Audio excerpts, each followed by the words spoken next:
Good evening, everybody. We are going to go ahead and begin.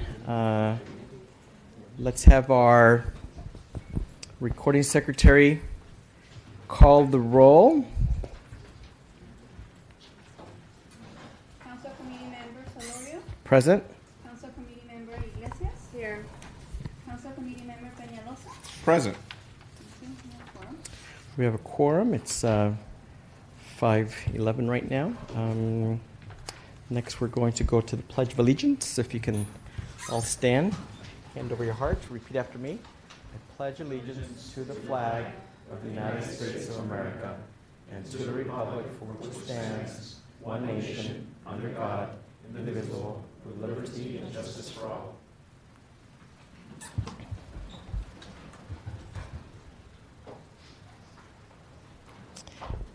Now is the time for public comments. Do we have any public speakers? We have. We're honored to have with us again the president of the Comlink Board, Peter Katz. Come on up. Good evening, everyone.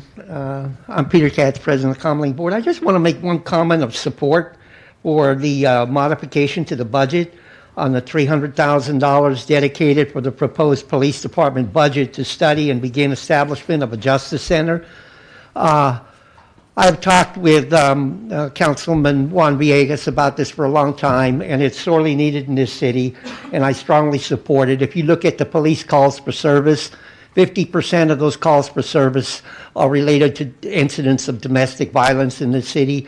This is a cultural problem that we need to deal with in a justice center here in this city that can help with education and counseling for people that get into trouble in the city. And I think that would reduce the cost of the police budget if we could reduce those incidents in the city. And I think a justice center has worked very well in the city of Anaheim, and this city sorely needs one, and I think it's long overdue for this city. So I strongly support it, and I urge the council to support it and move forward with it. Thank you. Thank you. Appreciate that comment. Seeing no other item, we will go straight into, I guess we have our regular agenda items. Item number 1 is approval of minutes. Second. We have a motion and a second. I just want to make this the general comment that, we do have note-taking at our various committees, but we do also tape record them. And, I would say that these minutes really are more, action minutes, and some notes. But I do feel that if folks want to see a broader view of all the comments, we do have tapes available because we now have had a number of meetings. So I want to say that. But with that, without any opposition, that item passes unanimously. Next, we have discussion of the proposed 1920 budget. That will begin with a presentation by Catherine Downs.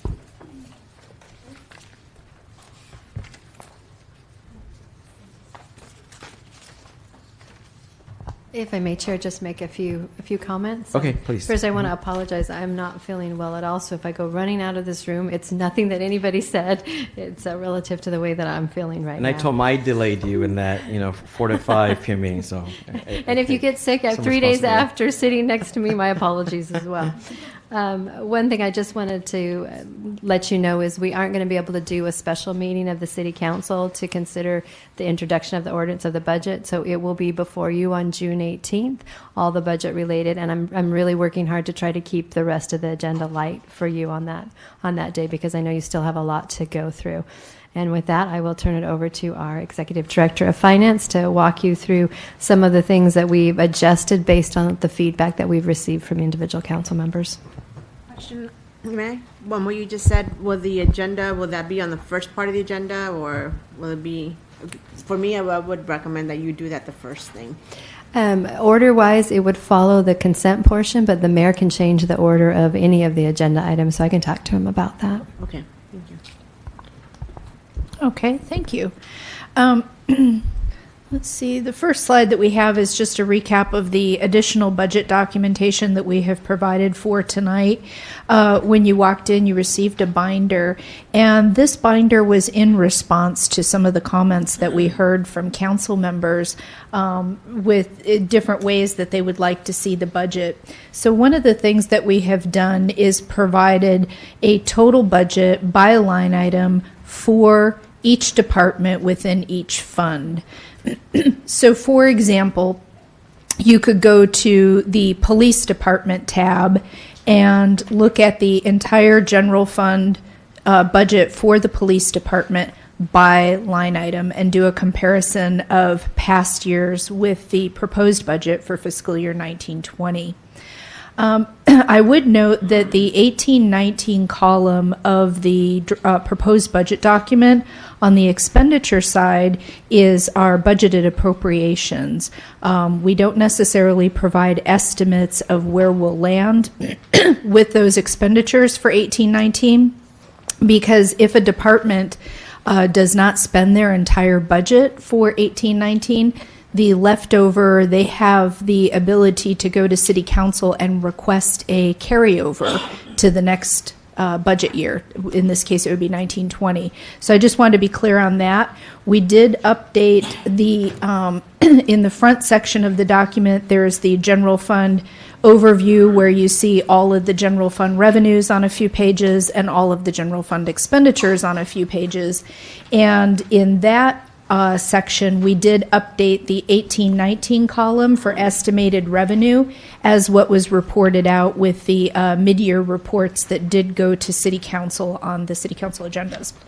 So I just want to be clear about that. The other item that we have... Can you point that out? Because Sure. it's a clarification. Sure. I want to make sure that we really are clear rather than just talk about it. Yes, absolutely. So, for example, you could look at on page A2, you'll see under the taxes section, let's go with sales tax. So if you might remember that the original 1819 budget was adopted with an assumption that we would receive, I think it was like 47 million and some change for sales tax.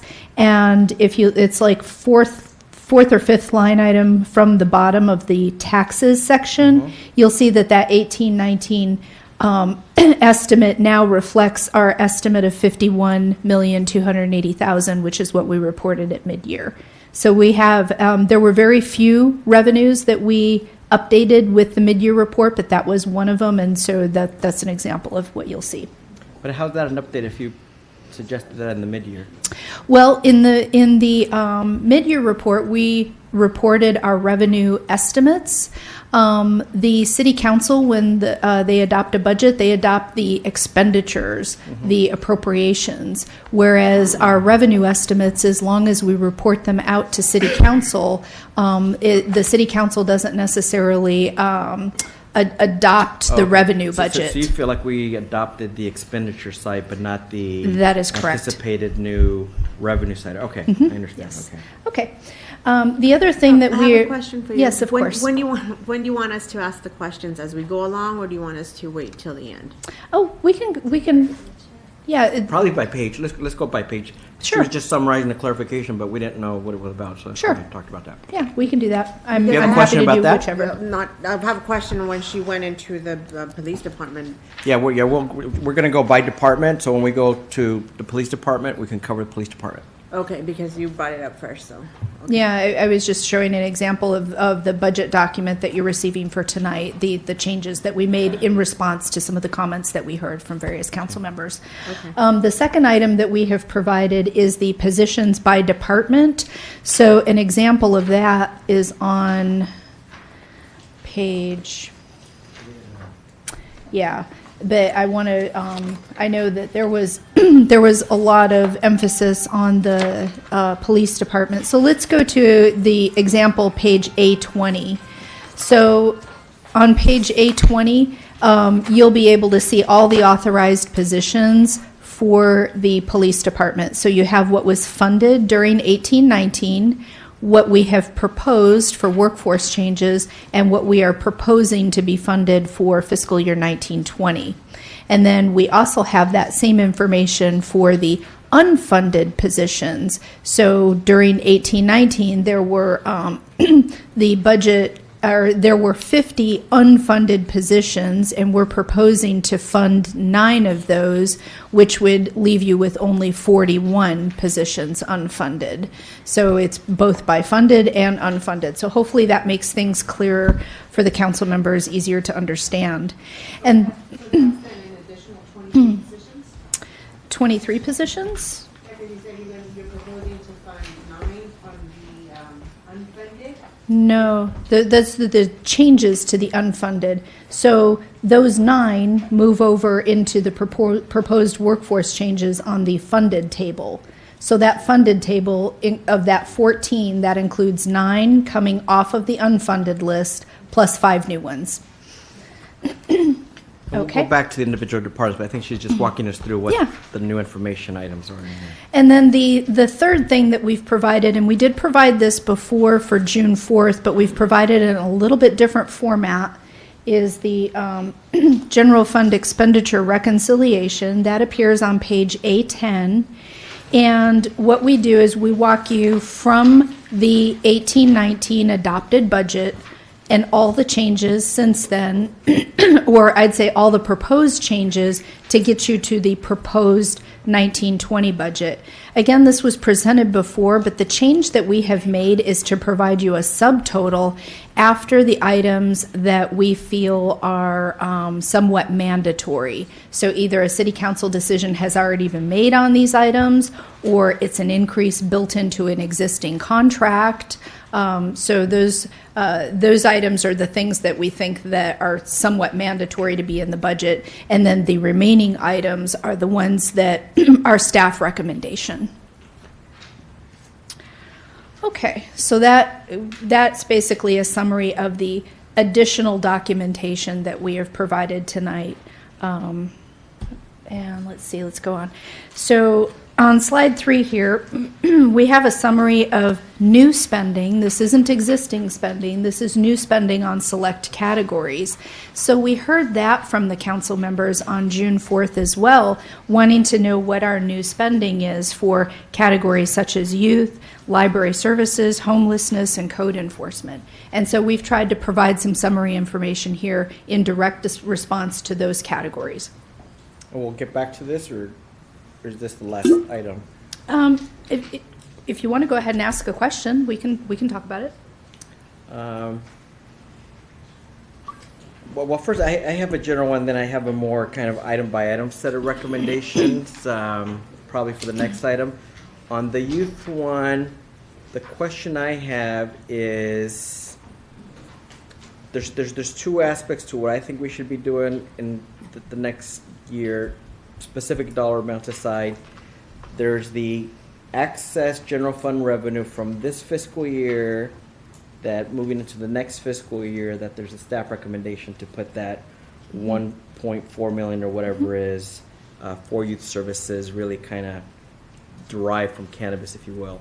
And then there should be the 1/3 element of whatever we anticipate coming in from the cannabis fund for the next fiscal year that should be additive to that. So I don't know that number looks large enough, like it's a combination of both. The 3.1 million that you see on that slide is the 1/3 related to the commercial and adult use estimated revenue for fiscal year 1920. So if you wanted to carry forward the 1819 amount of 1.4 million, the city council would need to, let us know that that's what they want to do. It was the Right. city manager's recommendation, Right. or an option, as it were. This is something that you could choose to do. So if this committee is Yeah, supportive I of think it's a that, staff recommendation. I think there's merit to it. Interested in because I think my recommendation was to transfer and split it like the other cannabis money. So are you interested in seeing the entire carryover amount or excess revenue over expenditures go straight to youth programming, or to do the split again? of the Well, one-third, one-third, Well, for the one-third? prior year, general admin benefited the past year and a half from that money. PD indirectly benefited from it as well, as they, are going to run the year with a surplus. So I don't know that they need it, and they're going to start the year with a healthy amount of vacancies. So everyone kind of has received their share of revenues minus the youth side, and I think that's where from the community we get the most interest. Okay. And just since I'm talking anyway, let me just, I won't discuss the second youth bullet right now. On the library services, there's still a lack of clarity, in part because some positions maybe in the past were unfunded, but in real world, I get the sense that the standing recommendation is a new director, but that may or may not be a repositioning of the manager. So I really want to know, what net new additional FTEs are actually going to be funded. Net new one, and that would be the librarian, based on the comments that we heard One on new June librarian? 4th. Yes. Okay. And that's one area that I want to build up at, but I just wanted to get us on the same page about that. Homelessness, I'll save my comments for later. On the new park security contract, I did see that there is, in the draft agenda for the next meeting, extra resources for that. I don't know, for now we need to get into, how much is appropriate or not, but I was pleased to see that. With code enforcement, same thing on a clarification, because there's been unfunded vacancies and there's other history with that. How many real life net additional funded FTs will there be in code enforcement? Two? These two code So enforcement there's officers, two net new funded from cannabis. I thought earlier on I had heard that there was an equal amount of dollars being taken out of general fund. Because if you look at the budget detail sheets, they still say 12 and 12, so it's unclear to me, unless if in this new format there's better definition on the increase. Let's see.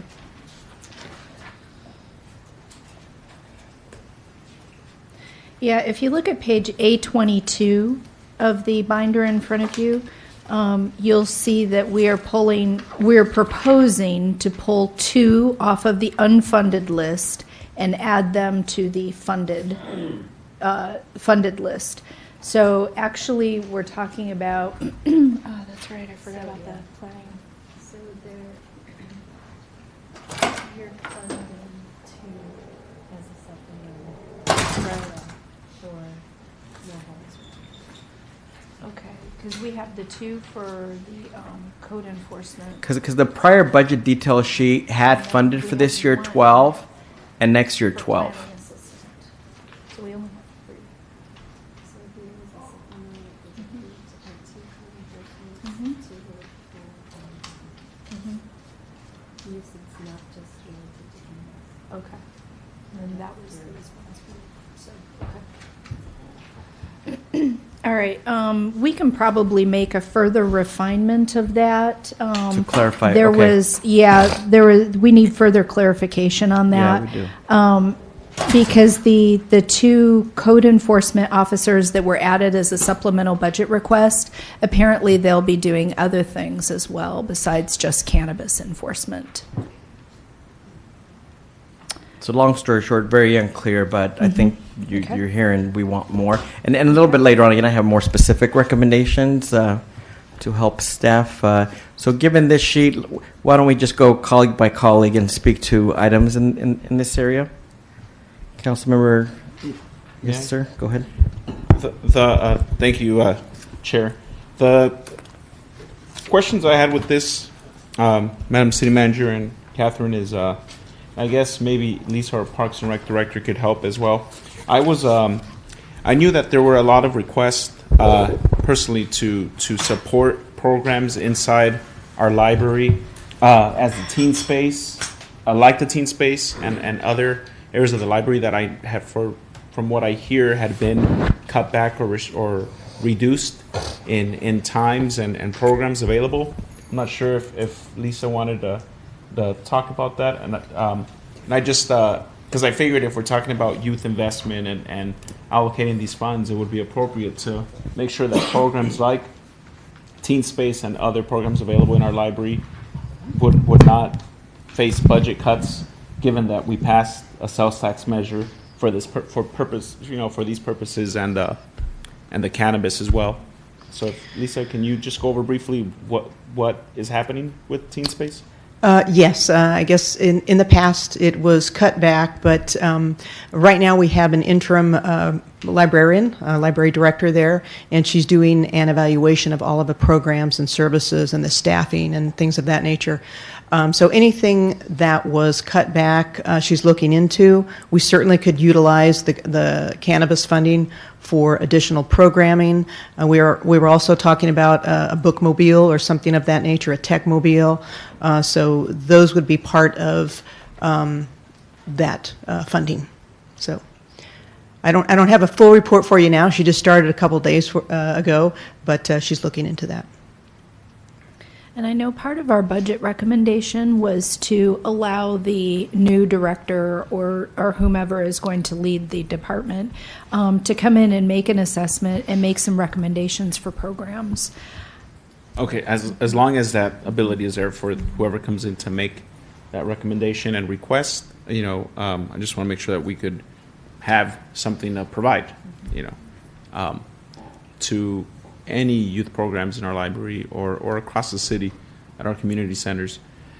And with that said, I don't see more funding towards IT, which is also something that we've discussed, Christine, Madam City Manager, excuse me. And Staff-wise, they do have, I think, like 4 or 5. But staff, but at the same time, we want to update the system that staff is using. Okay, so versus unrelated to staff. Just Okay. just hiring more people. Right. If we Software, if we have, hardware, yeah. contract stuff, other things. You could hire more people, but if you have an iPhone 3G, Right. the service is still gonna suck. Right. You got to give the staff right, members right, an iPhone X. Right. So You got to give the That- staff tools and resources. that's where I'm, also always, because we should. Jack's smiling, so he. So if he, I you think, could talk a little understands. bit about the needs of your department, because that's something that's important as well, please, Mr. Chula. And we did invest extra money that he's very excited about. Yes, that's what I was just going to say. We did, there is some additional budget in there. One of the things I'm very excited about is for the first time since I've been here, we put aside some money to refresh technology so it just doesn't get older, and we have a regular way of putting aside money to refresh it. At least for some of the hardware items like PCs, which get old, and phones and things like that. There are some bigger systems, which maybe you're referring to, that we haven't identified money, but that's a large amount of money. But I am very happy that we did put additional funding in for some of at least the equipment. And that's the larger items is what I'm referring to. And there are a few in there as well. The business tax system, I believe, is in here, and animal licensing. Did that make it in as well? The business license and then also the records management for planning and building, yes. Okay. And then, let's see. Payroll, is that? Well, yeah, payroll is part of current year funding. Okay. Yeah, the payroll, upgrade the payroll, not replace Right. the system, but upgrade to the newer version is in there.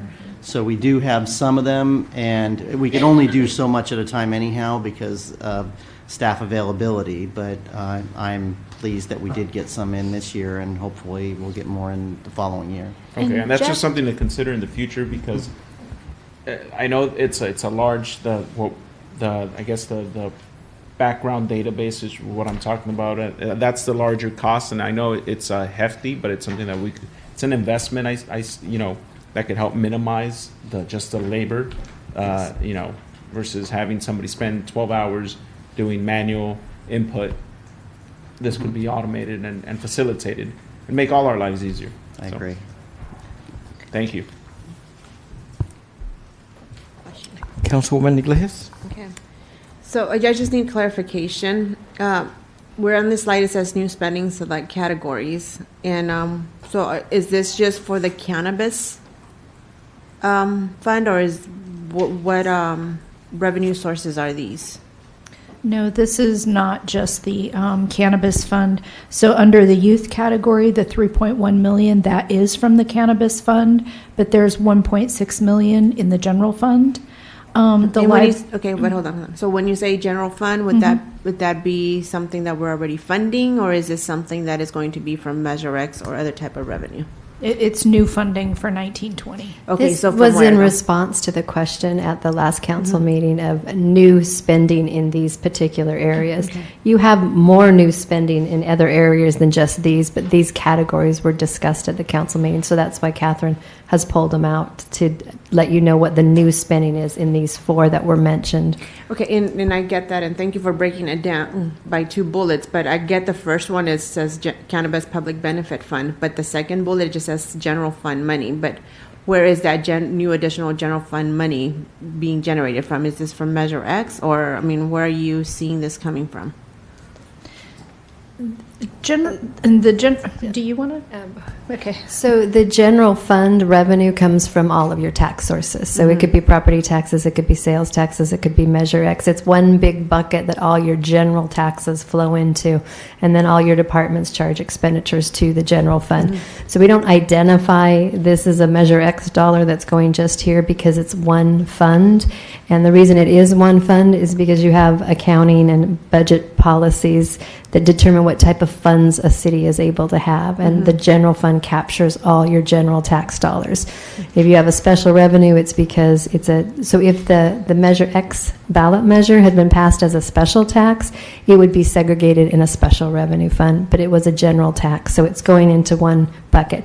So you actually could say, yes, those are Measure X dollars, or you could say they're property tax dollars. It's all one bucket. But I know, but this is where I guess my concern is that it's all general fund, but where are we anticipating this money coming from?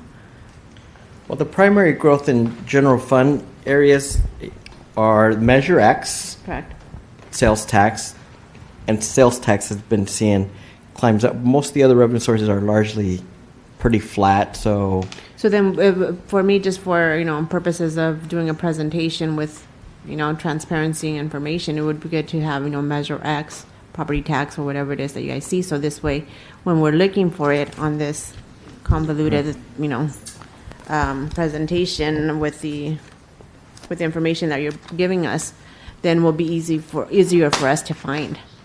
So, on that note, and I'll get into it when we get to item 3, which is related, but I do think that for transparency, we need to have ultimately a table that says Measure X dollars and how we're spending all the 60 million.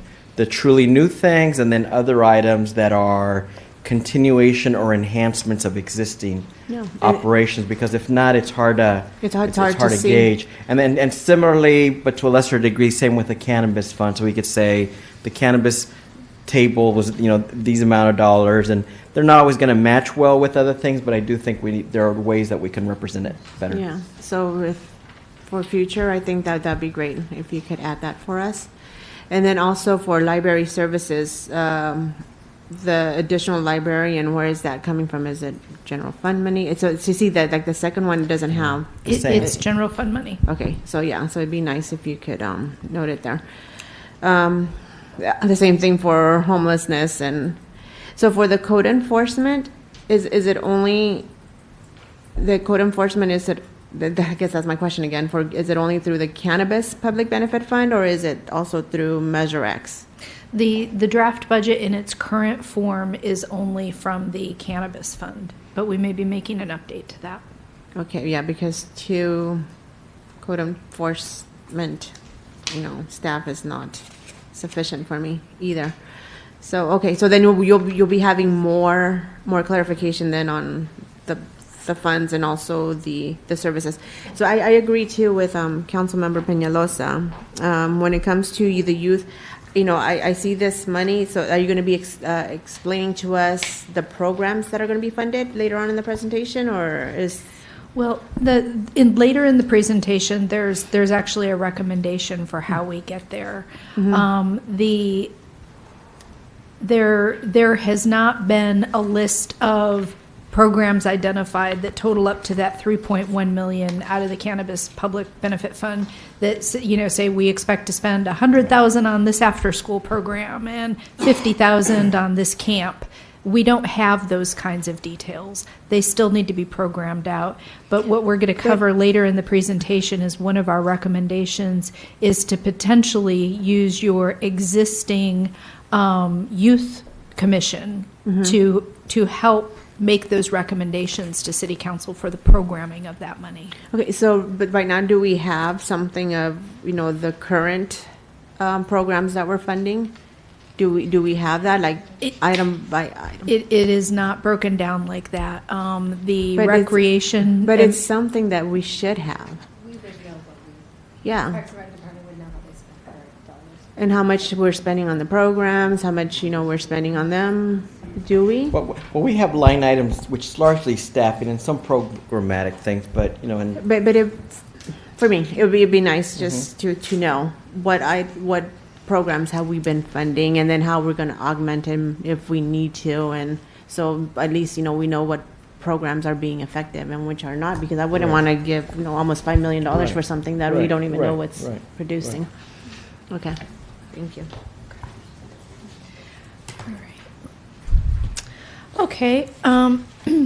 Now, since the June 4th meeting, obviously we had presented a proposed budget to the City Council, but we heard some of the comments at the meeting. And so since June 4th, we've made some additional modifications to the proposed budget as it stands today. One item was to dedicate $300,000 in the budget to study and begin the establishment of a justice center here in the city. There would be no net increase to the proposed budget. What we did was we looked at our draft budget and moved a couple items around. No net increase, but $300,000 dedicated for this very specific purpose. We also heard some of the comments from the City Council about the jail facility deputy chief. Per the recommendation of the police chief, that has been downgraded to a lieutenant. And that savings of what we had in our budget is part of the contributing factor to the $300,000 that we were able to move around in our proposed budget to make sure that we have that allocated amount for the Justice Center. Another thing that we did was that item. What's the salary scale for the current level position, which I think is jail administrator? What's the salary range of that, particularly on the top end, compared to the salary range top end of the lieutenant? I don't know the answer to that. Do you, Chief? It's about $6,000 difference. Okay. More or less? More. Okay. So a little bit of, sometimes in the community there's, concerns of pension spiking, and obviously this would result in ultimately higher pension costs to everybody, included whoever is in that role. And again, I'm more than even just the role of it. I'm very interested that we have a job description for what we expect from a jail administrator, because the responsibilities of a jail administrator is substantially different than running, any unit in the police department. Again, I just say that from 3 years of chairing a statewide public safety committee that worked on the realignment, worked on the prisoner overcrowding, worked on all the health conditions and constitutional issues, et cetera, et cetera. And right now, the jail is in a pretty okay situation with the increase in the marshal's contract, but that from one day to another can go away like this. And so we need the talent there to, be creative and who we might have in their NACs, what's ideal. We have that outstanding jail study that offers some suggestions. including one of which I'm very supportive of, which is, community reentry services, something that really would be of public safety benefit to our community. So I guess I just raised this and that I just don't believe I'm supportive of this yet because it is an increase in costs as well as pension spiking and has no relation with what the job description might be for it. So those are just my 2 cents on that one. Go ahead, Councilwoman. I would just like to hear from the chief why he believes it's this is his recommendation and how it would benefit the whole operations. Sure. I think we heard it before, but he's here and is welcome to present. And you could stay remaining. Okay, they're here. Chief, It might be you easier if we wanna grab a see over microphone, here. Yeah. Because we are audio recording, that's why we're making sure that we're using microphones. Correct. So Councilmember Glacy's, originally his recommendation was to structure his department where it would be a deputy chief overseeing the jail, but based on the conversation that transpired at the last council meeting, that's when he was doing his presentation, and he said that, he could make it a lieutenant. So I just want to clarify, his first recommendation was for a DC. There's 2 levers, check both sides. There you go. There you go.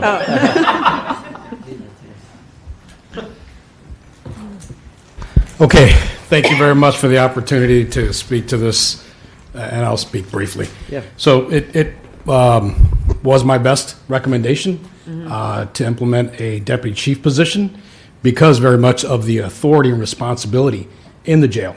Having said that, I understand there's some concern with the rank. We can make a lieutenant work, commander position.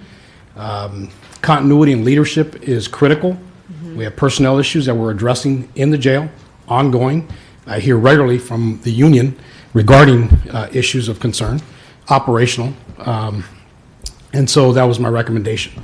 Now, if it's the pleasure of this subcommittee and the broader council not to do a commander, we can go out and recruit for a jail administrator, which is what is in place today. That would take some time. We would put a temporary and interim in there, and we could go down that road. But your recommendation is you would still be able to function with a lieutenant position? Yes, I would make it work. Okay. And it's something that it's not going to do, like you're saying, like the ranks. It won't be something that is going to be like compacting the, I guess. Yeah, so actually, staff. that's a great question. If you look at my organizational chart, there is an issue with a sworn working alongside a civilian professional staff member in terms of rank structure. That's why it's a jail administrator above a manager. That's the way it's always been since the jail was opened. But under this structure, I would have to look at how I can make it work, and having a civilian manager report to a sworn manager, if in fact that's what we do. And if not, then again, we could go back to the original structure, which is to go out and recruit for a jail administrator. That's going to take upwards of 6 to 9 months, I would estimate. Okay, so, and then, so then the savings from going from chief, from the deputy chief to lieutenant, then that would go into the Justice Center. Okay, I think that's a good idea. Yeah, that's really good. Yeah, thank 2 other things I would raise from that, though, that's kind of comparing it to a base that doesn't exist.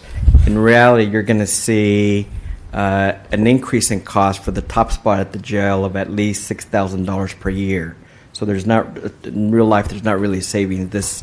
This move actually is an increase in cost from the jail administrator top salary rank to lieutenant top salary rank. And then the other concern that I have, though I know the chief and department's working on it, it's one more sworn officer that you're taking from our police department. And our police department is woefully understaffed.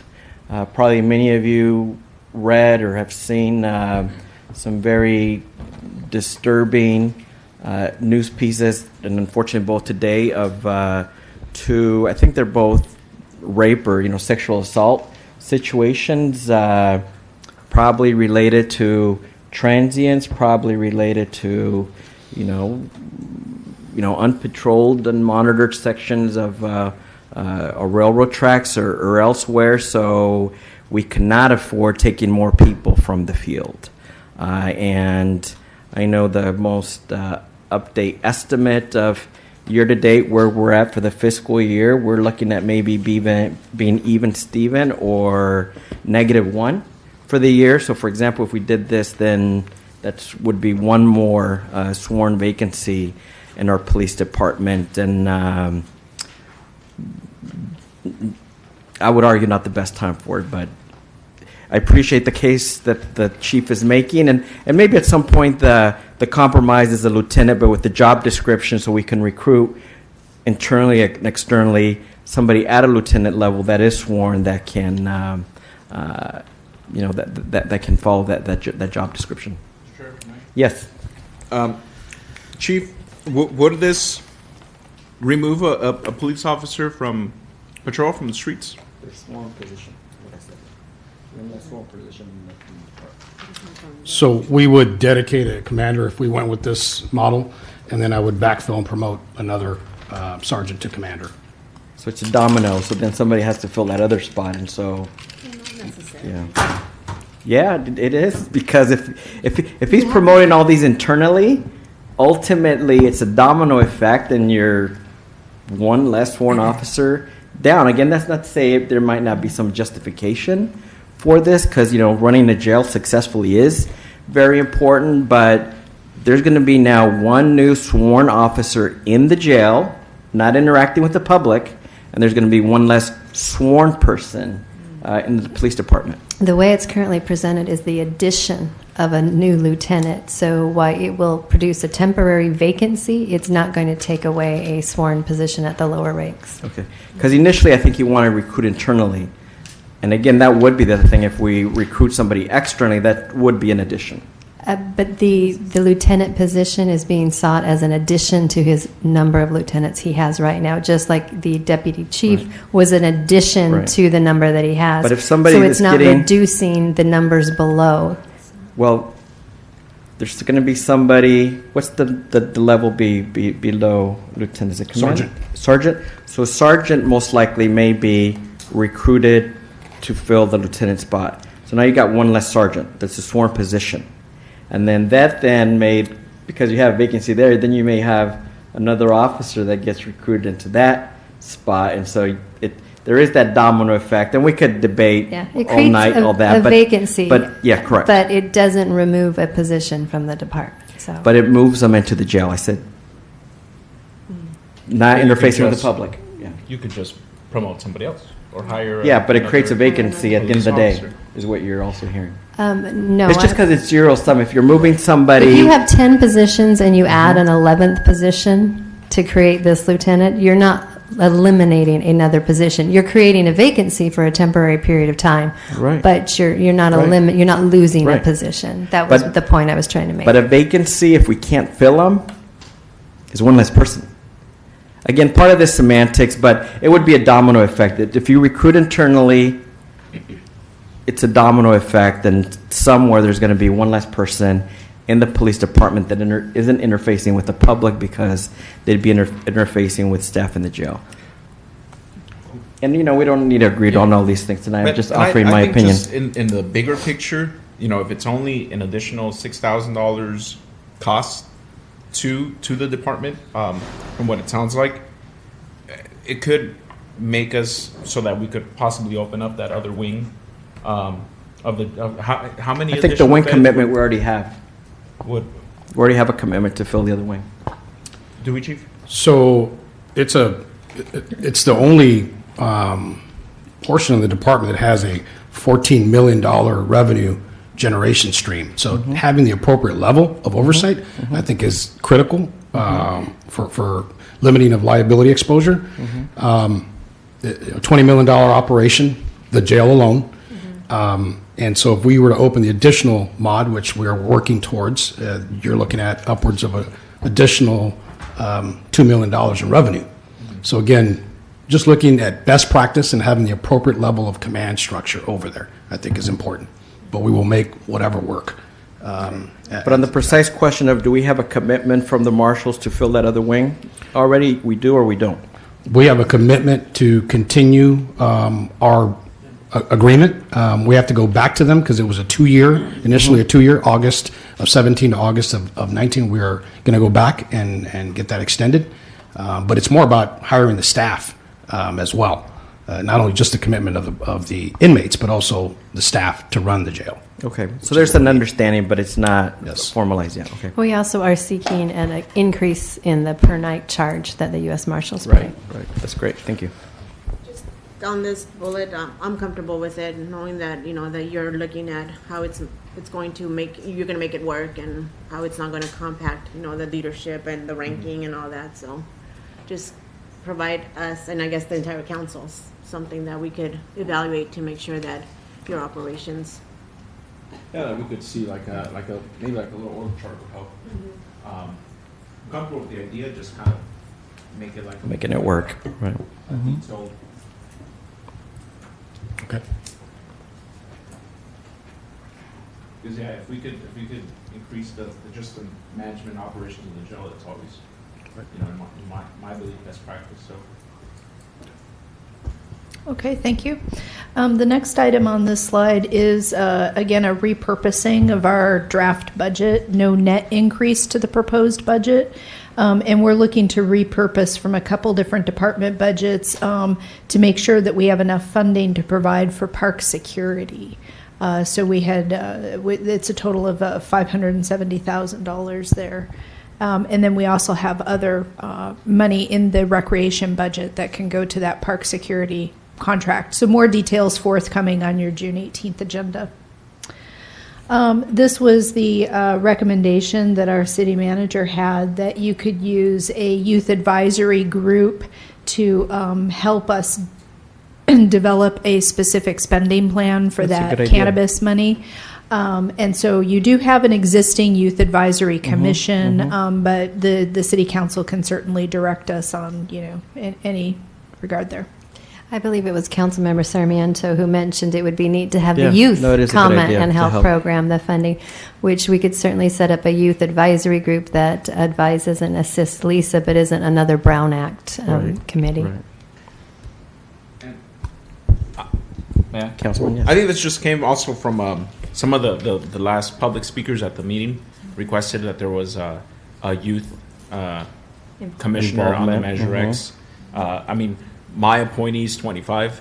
I think the median age is 30. Young adult. Yeah. So with this, I think it's something that we could approach the youth commission about, that we already have, and just kind of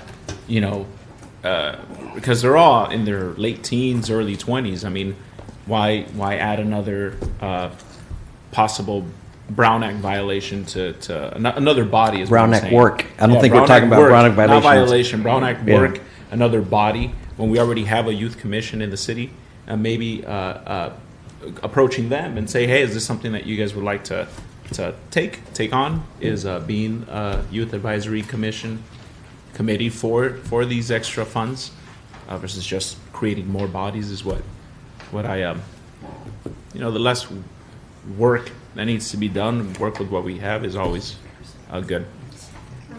How often, Councilman? Sorry, go thank you, Councilmember Solorio. How often does the youth council, the youth advisory commission meet? I think Lisa can. The Youth Commission meets every month. Okay. But I also wanted to say that we are doing an analysis of all of our programs and services that includes youth, adults, seniors, everything within the community. July 7th, 8th, and 9th, we're having a 5 community workshops, which will include the youth. So we will come back with a report on that, as well as we can engage the Youth Commission for sure. Okay. And if we need to have special meetings with the Youth Commission, we can also do that. Okay, and how many do we have right now? How many youth commissioners do we have? A lot. There's at least 14 or 21, because I think every council member can appoint a regular member, an alternate, and maybe even, and I think there are like some junior members, so it's like 14 or 21 or so it's a good number. Okay. So, just kind of, with what Councilmember Peñalosa is saying, that, it would be something, if you add another one, it just kind of adds another layer. But having them give us, I mean, if that's something, I think that they signed up for, right, as a commissioner, it's like any program or project within the city that deals with, and then this is, for them, it'll be a good opportunity, so if, it'd be good to see if, they could take it on and just help us, because we've already vetted them in a way, and we just, I think they're appointed, for 4 years, or as long as the council member, or, I mean, how long is their term? I think they could say serve more than 1 year. Some of them can't, because they could start off as junior members and have. It's probably on the website. I'm glad you're here, Lisa. So to Pardon me? clarify, Lisa and Daisy, some good quick staff work there. So there's a total of 21 members, 7 irregular members between the ages of 16 and 20. There are 7 alternate members, ages 14 through 18, and 7 associate members, ages something through 14. I can't read that. Okay. And their terms are, I would imagine their terms are 1 year, but I'm not sure. I can check on that. Yeah, I think it's a year, but if they Because of the start off school at year. associate level, it's set up so they could be there, 2 or 3 years, so they can grow Yeah. into it. Okay, thank you. Okay, moving right along. There was some comments at the city council meeting about a vice program in the police department budget that was only $500. The vice activities are actually accounted for in other programs, such as field operations, and that $500 allocation was actually an error. It's a rather thick document, and we do make a couple of them sometimes, but that that program was no longer being used because vice operations had been wrapped into other programs, hasn't been used for a couple of years, and so when we did an allocation, it was using an old template, and we ended up allocating $500 there in error. So we're cleaning that up for your document on June 18th. But just to be clear, we dedicated to vice assignments, we have 5 officers and 1 sergeant in the cannabis enforcement. And cannabis enforcement is a large portion of our vice unit, if you will. And then we have an officer dedicated to the human trafficking task force too. But just to be clear, the chief's field operations, the resources that he has, that's why they're accounted for in field operations, so that he has the flexibility to distribute those resources to wherever they're needed at the time. So on any given day, there may be more people that are working vice because that's what he needs that day or that week or that month. And by keeping it in field operations, we're allowing him to be much more flexible in his use of resources. I don't know if you wanted to add to that, Chief? No? Okay. Mr. Chairman. What did you want to add first, or questions? Okay, council member. I had it with. Can we just go over a little bit of just what the 5 officers and sergeant in cannabis enforcement do? Is that just busting the illegal shops? Are we what? Because I keep thinking code enforcement, which I also feel that we should add more money to, and that's a other topic. But I just feel that I don't know anything about what officers are doing exactly in cannabis enforcement. So if you could please just briefly touch on that, Chief, please. Sure. So initially, when this industry came to town, once upon a time, we pushed upwards of nearly 100 illegal shops. So this was the dedicated unit that was assigned to address the illegal shops so that we could have a structure where the city moved to having the designated approved locations. And so that's what their primary role was. Of course, the laws changed, and so that unit also is in charge of vice as well. That's why you see them allocated in a different place in the budget document. So just a short 2 years ago, prior to this, there was, I think we got down to 1 vice detective, one person. So you really can't be effective with 1 person assigned there. In fact, as Catherine said, she's accurate in that in addition to the officers that are assigned, we have to leverage with other resources to conduct operations safely. So today, the vast majority of their time is spent on the vice side. Prostitution, illegal gambling, of course, that also is picking up as a concern across the city with various illegal locations throughout the city. So that's essentially what they do. There was also not a dedicated detective assigned to the Orange County Human Trafficking Task Force. We have a full-time asset there now, and we leverage that. I was asked a question about how many folks we have outside of the city. That's one of the positions. I can tell you that they spend quite a bit of time here in our city addressing our concerns. Earlier this year, I also was able to negotiate with the executive board to have an opportunity to identify where the task force would spend their time throughout the year, and even a potential of maybe looking at housing that task force every other year, Anaheim PD, Santa Ana, Anaheim, Santa Ana, as an opportunity. So right now we remove the vice line from the budget and just included where can you, what page is Predominantly in field operations, and that would be on page, but field operations includes everything. Again, not everything, but again, it's to provide the police department with the maximum amount of flexibility. Actually, you know what? It's in the detailed document. The document that you have before you tonight, this was in response to council comments that we heard, and so it's a summary by fund. So it doesn't have the breakdown of field operations in here, but it is in the larger document. I think at June 4th, if I recall correctly, some initial discussion about showing this clear, how many assets we have assigned to Vice, if I follow that correctly. Right, yeah. So I don't know if there's a way to extrapolate that from operations in terms of positions. But if you go to page, and I know I got more things here because I brought them all with me. But on the city budget detail, which maybe we don't have, but it's page 140 in that document. So like for field operations, it just shows really just the macro dollar amount. So they have $53 million for that. Right. But I guess we're just going to get just to the general point that we got a better document. Councilwoman Iglesias? My question for you, Catherine and Chief, is there a reason why we're not putting it as vice, within their own category?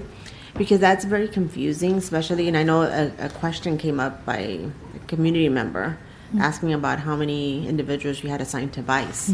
And I believe the statement from you, or I guess the clarification you gave him, is like you only had one assistant, which was a clerical person and nobody else. And and then looking at the budget, that's what it looks like. Because even in you try to do like the description of what this means, 5 officers, whatever, but it's not really clear in the document. So is there a reason why we can't just leave vice as a category and just leave the 5 officers within there, so this way it'll be more transparent and easy for the public to find? We could, but it reduces the flexibility that the police department has in deploying their resources. Believe it or not, the reason that we have these functional programs like information services or backgrounds or traffic is because we really try to those functional programs, the budgets that are allocated to those are really used for those resources. And so we could do the same for Vice as we have done in the past, but again, it provides him less flexibility. And today, maybe, I understand there were some sexual assaults. Today, he's got more resources focused on that. And tomorrow, his resources may be focused on something else, depending on where the need is on a day-by-day basis. But I guess I would Go ahead. Go ahead. Okay, You go. so I guess I would say, okay, so give us a description, on like Councilmember Peñalosa was saying, what exactly does the vice officer do? I mean, is there, wiggle room there for them to say, okay, you know what, if and only if you're not busy or whatever, kind of you could go. To add to that, you think of a vice unit, very important unit in any police department. There's TV shows, there's you especially in a city like Santa Ana where we have a lot of huge drug problem, prostitution. So you think of that's a critical area that I feel that our police department should double down, on any given day. But I do understand the flexibility.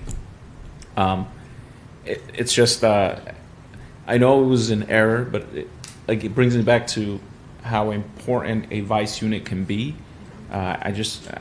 I know this ties IT into it and updating just our structure here, because I feel like there's a lot of errors like this.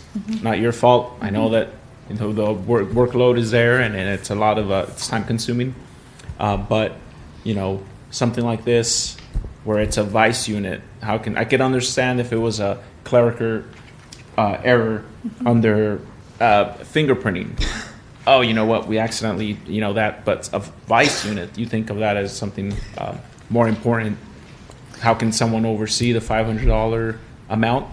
And you see this, in various items on the council agendas Right. at any given time. Yeah. I think what you're hearing, you don't need to respond, though you could if you'd like. I think what you're hearing is this is important enough to the council and the community that we want to see a line item and a full program there. Let me add a couple more things. The history is that when I got back to the council in Villegas and we said, where's the vice unit? It was zero, with the Great Recession, it went away. And in many sections of our budget, we're still in the restoring area. So what was done is we had the medical marijuana task force that we said, slash vice. Right. And so that's how we automatically then had some vice personnel. But I do think that this kind of work is distinct enough that we shouldn't be blending them in and one day they're doing vice, another day they're doing something else. Whether it be, drugs or prostitution or gambling, we want it ongoing. I would also say, too, when it gets too blended, it's hard to know, particularly since the cannabis thing isn't as problematic, though it still is, that hopefully more time is being spent on vice stuff, and I think I heard you say that. On the human trafficking task force, I know we were having a separate conversation about these external task forces, but there was a pretty respected member of the community, Chris Schmidt, who at the last Harbor Hazard meeting said he's attended the last several task force meetings, and there's been no rep from Santa Ana PD.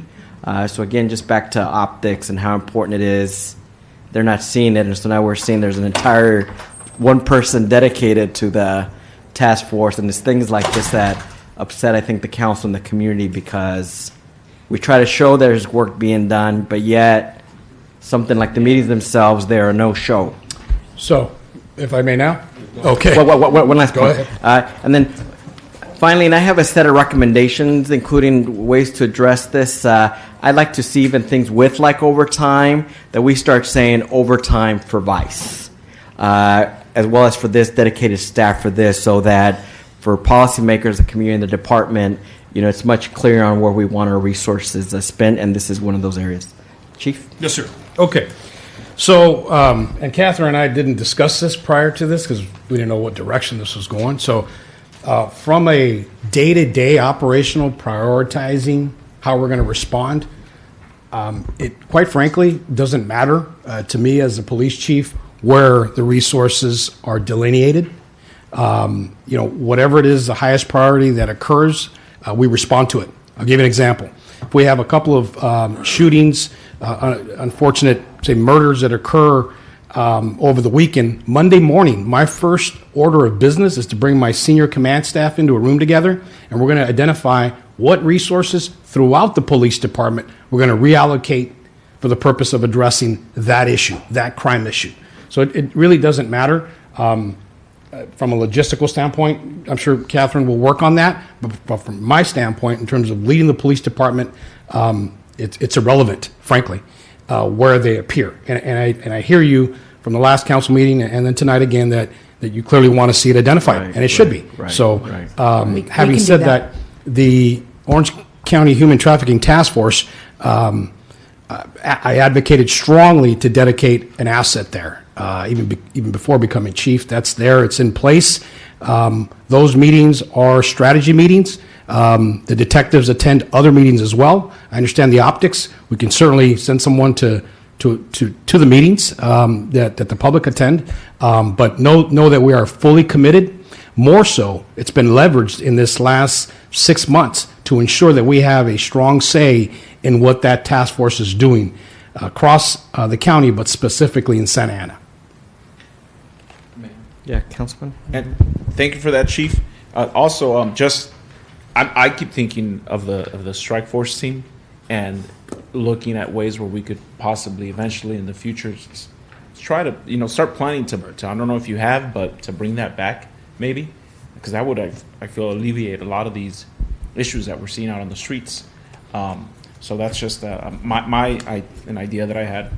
Yeah, maybe we take all the regional external task force people and make them the strike team. When we begin to talk about, we have, I think it's like 14 people on external regional task forces. And my thing is, if these folks aren't spending 75% of their time or more in Santa Ana, interfacing with the public, it's almost like we don't have them. So when we get back to having 911 response time at 6 minutes or less, then maybe we can free up and do more external things. But right now we're in a time of great need and great crisis, and I'd rather use all of our assets to help in Santa Ana direct service to residents, and maybe they can be used for strike force or field ops, but I think there is a big need. What's that? Can you go over Or this? the jail. But in the jail, you mainly have jailers. Maybe we should take a tour over there so you could see too. It's a whole different world. It's not. It's very different functions and very different regulations. Can you just talk about this Yeah. external stuff, because I've never heard of it? Or Chief? I have Go ahead. memo that I could bring out, but there's like a regional narcotics task force. There's 6 folks assigned to that. There's 1 person assigned to this. That's 7.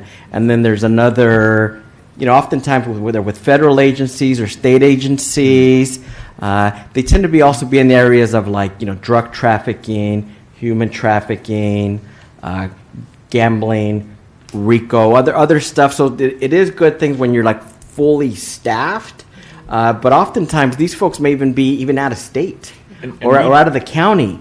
I know in a prior thing we talked about how long these assignments are. They tend to probably be 6 months or more, and I think with the regional narcotics task force, I think it's a sergeant or lieutenant, and then 5 officers. So it's like a full unit, and they largely work out of Santa Ana. I was going to say regional. Does that mean just Orange County or? Well, why don't you speak to what type of assignments they have, like the duration of time, percentage of time to the extent you could guesstimate in town versus out of town?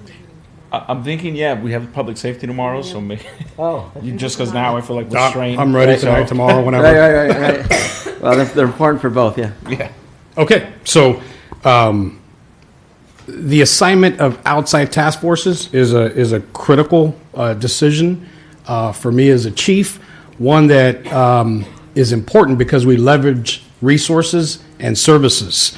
I will tell you that in the last year, I've actually pulled back detectives that have been assigned outside of the police department in different task forces.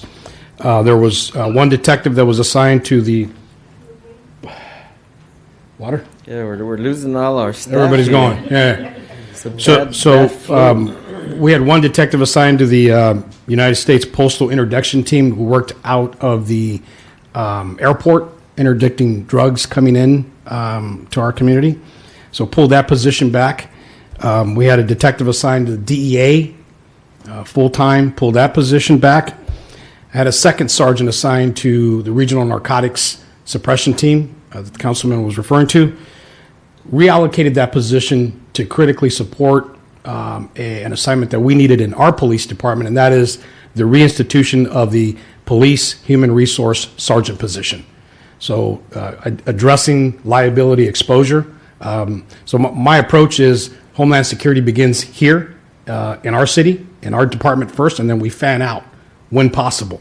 So there is quite a bit of leverage that occurs when we engage in outside task forces. The ones that are currently in place, Orange County Human Trafficking Task Force, they work on complex investigations, not only here in the city, but throughout the county. The Orange County Regional Computer Forensics Laboratory, I have one detective assigned. That's a federal task force. And so when we're working a complex investigation involving intelligence on IT, they have resources directly connected to the FBI back at Quantico. And so what you get in return in investing a full-time detective there is our cases, it's just the way it goes, would go to the top. And or we have a full-time detective working on our case, right? As opposed to it going into a pool of detectives and priority assignment case management. So that's So like that person, for example, where do they work out of? They work out of the city of Orange. Okay, City of Orange. Yeah. Full-time and how long is an assignment for him or her? It could be 3 years. It could be just So depends. all these could be, very long-term commitments and, Yeah. out of the community. And some of this work could occur. These task forces have a number of officers from different areas, so they may go on some of these from 15 to 14 people. They're still going to do the work, including in Santa Ana. And, that's where there's a discussion of, how much do we want to do or not during this time. And let me just finish the list Yeah, here. go ahead. U.S. Marshals Task Force. So this task force concentrates on tracking, identifying, and arresting fugitives that we're looking for. So I have one detective assigned there. What the return on investment is, if we're looking for the worst of the worst out of our city, they rededicate all their assets to find our suspect in our case. So that's the return on investment there. And on that one, strategically, because of our marshal's contract, I would think it would be important to Yes. try to keep that one Yes, specifically, That would I mean would that say. they fled to Another county, state, country. Yeah, they work directly with Interpol, et cetera. Orange County Gang Task Force. So that leverages, that's an FBI task force. It's housed out of Santa Ana PD, has been since its inception. It concentrates on addressing complex criminal investigations involving gangs throughout the county. There is historically a stronghold in Orange County and Santa Ana with the Mexican Mafia. They address RICO investigations, which sometimes take a couple of years, each indictment. So it's required to get that federally prosecuted, right? So that's housed out of Santa Ana. The Orange County Regional Narcotics Task Force, which you mentioned earlier, council member, that task force dates back to 1988. Santa Ana PD and Orange County Sheriffs were the two founding agencies of that task force, and they address major narcotic trafficking throughout the region. That is the task force that I have most of the detectives assigned. I will tell you it's about half of what was there 10, 15 years ago, about half. And then the Orange County Cold Case Homicide Task Force, that is housed out of Santa Ana PD. I have one detective assigned. There are upwards of 1,000 unsolved murders in Orange County. Santa Ana owns about 450 of those. So I have one full-time homicide detective assigned there. And that's the balance of the task forces and work groups outside of frontline policing. Councilwoman? Question to your, to funding those positions, are we getting grants or is it from the general fund or how are those positions funded? Sometimes we get grants for some of those areas, but I think most of this is general fund. Yeah, so what we do get is, in some instances, overtime is paid for those detective positions. And I have a list for each one. The regional narcotics overtime is paid through equitable sharing. The fugitive task force overtime is paid in addition to the vehicle that they're assigned and the technology that they need, computer, cell phones, they pay for it. But is it through grant money or is it through general fund? So the federal task forces, it's their funding. Okay. It's their funding cycle. In fact, it's October to October, different than ours. Okay. But they fund and support the overtime involved Okay. and the vehicle involved. And if they're off-site, the physical assets required to run that task force. The short answer to your question is it's partially funded by the general fund, partially funded by restricted money. Human Trafficking Task Force, we cover that cost. They cover the overtime. Cold case homicide, that's the one position that there's no reimbursement for. It's a dedicated asset from the existing resources in the police department. Yeah, not to get into the weeds of, and all this, but just for me, I guess I would have to just meet with you just to kind of, you can share with me on how much time we're allocating from our resources and then how much is overtime and to kind of see if maybe they could fully fund our position would be even nicer. Yeah, instead of just the overtime. Any other questions on this page? No? Okay, let's go to the next page. Forgive me, I'm just trying to take some notes here while I go along, so sorry about that delay. Okay, one of the other things that we heard on June 4th from the City Council, at least one member, was, a concern over the amount of funding that we may have available for infrastructure rehabilitation. And so what we have here for you, and it's pretty detailed, but there's we have a total in the current year budget of $132 million plus for dedicated to infrastructure funding. Now, most all of this comes from restricted money, and most all of it is spent on projects that will be, take several years to complete.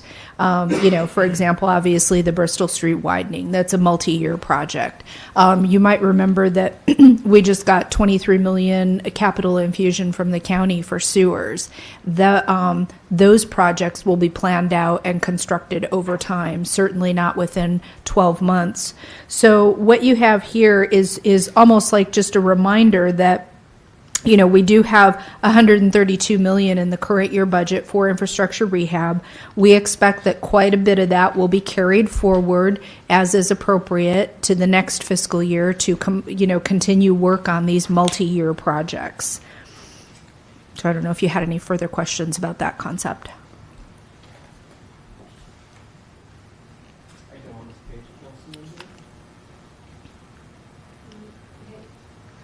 Measure M. With this one is the sales, the gas, right? The additional tax on the gas. Measure M is the distributed from Orange County Transit Authority, and it's a dedicated county-wide tax that is allocated to the cities. There's a portion that's allocated on a recurring basis, and then there's a portion that's competitive. Is this the one that's been mentioned in the past 3 days with the Orange County Register with we may not be receiving the 700,000 or because we're not at, okay. Yes. Is that being taken into consideration here? What we are expecting is that, I should probably back up just for everybody's benefit because I think that, everybody has a different level of understanding.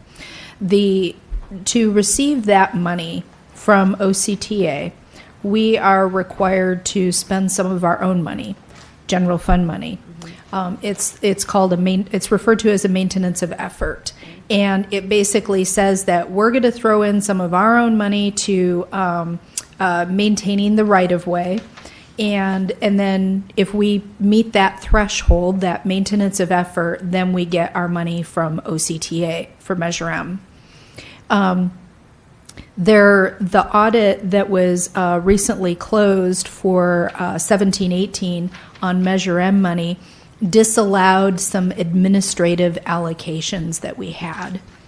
With the disallowed administrative allocations, we did not meet our maintenance of effort in their eyes, according to their records, because they're looking at just a very small segment of our budget, and they're saying, was all of this allowable, and did you meet the maintenance of effort?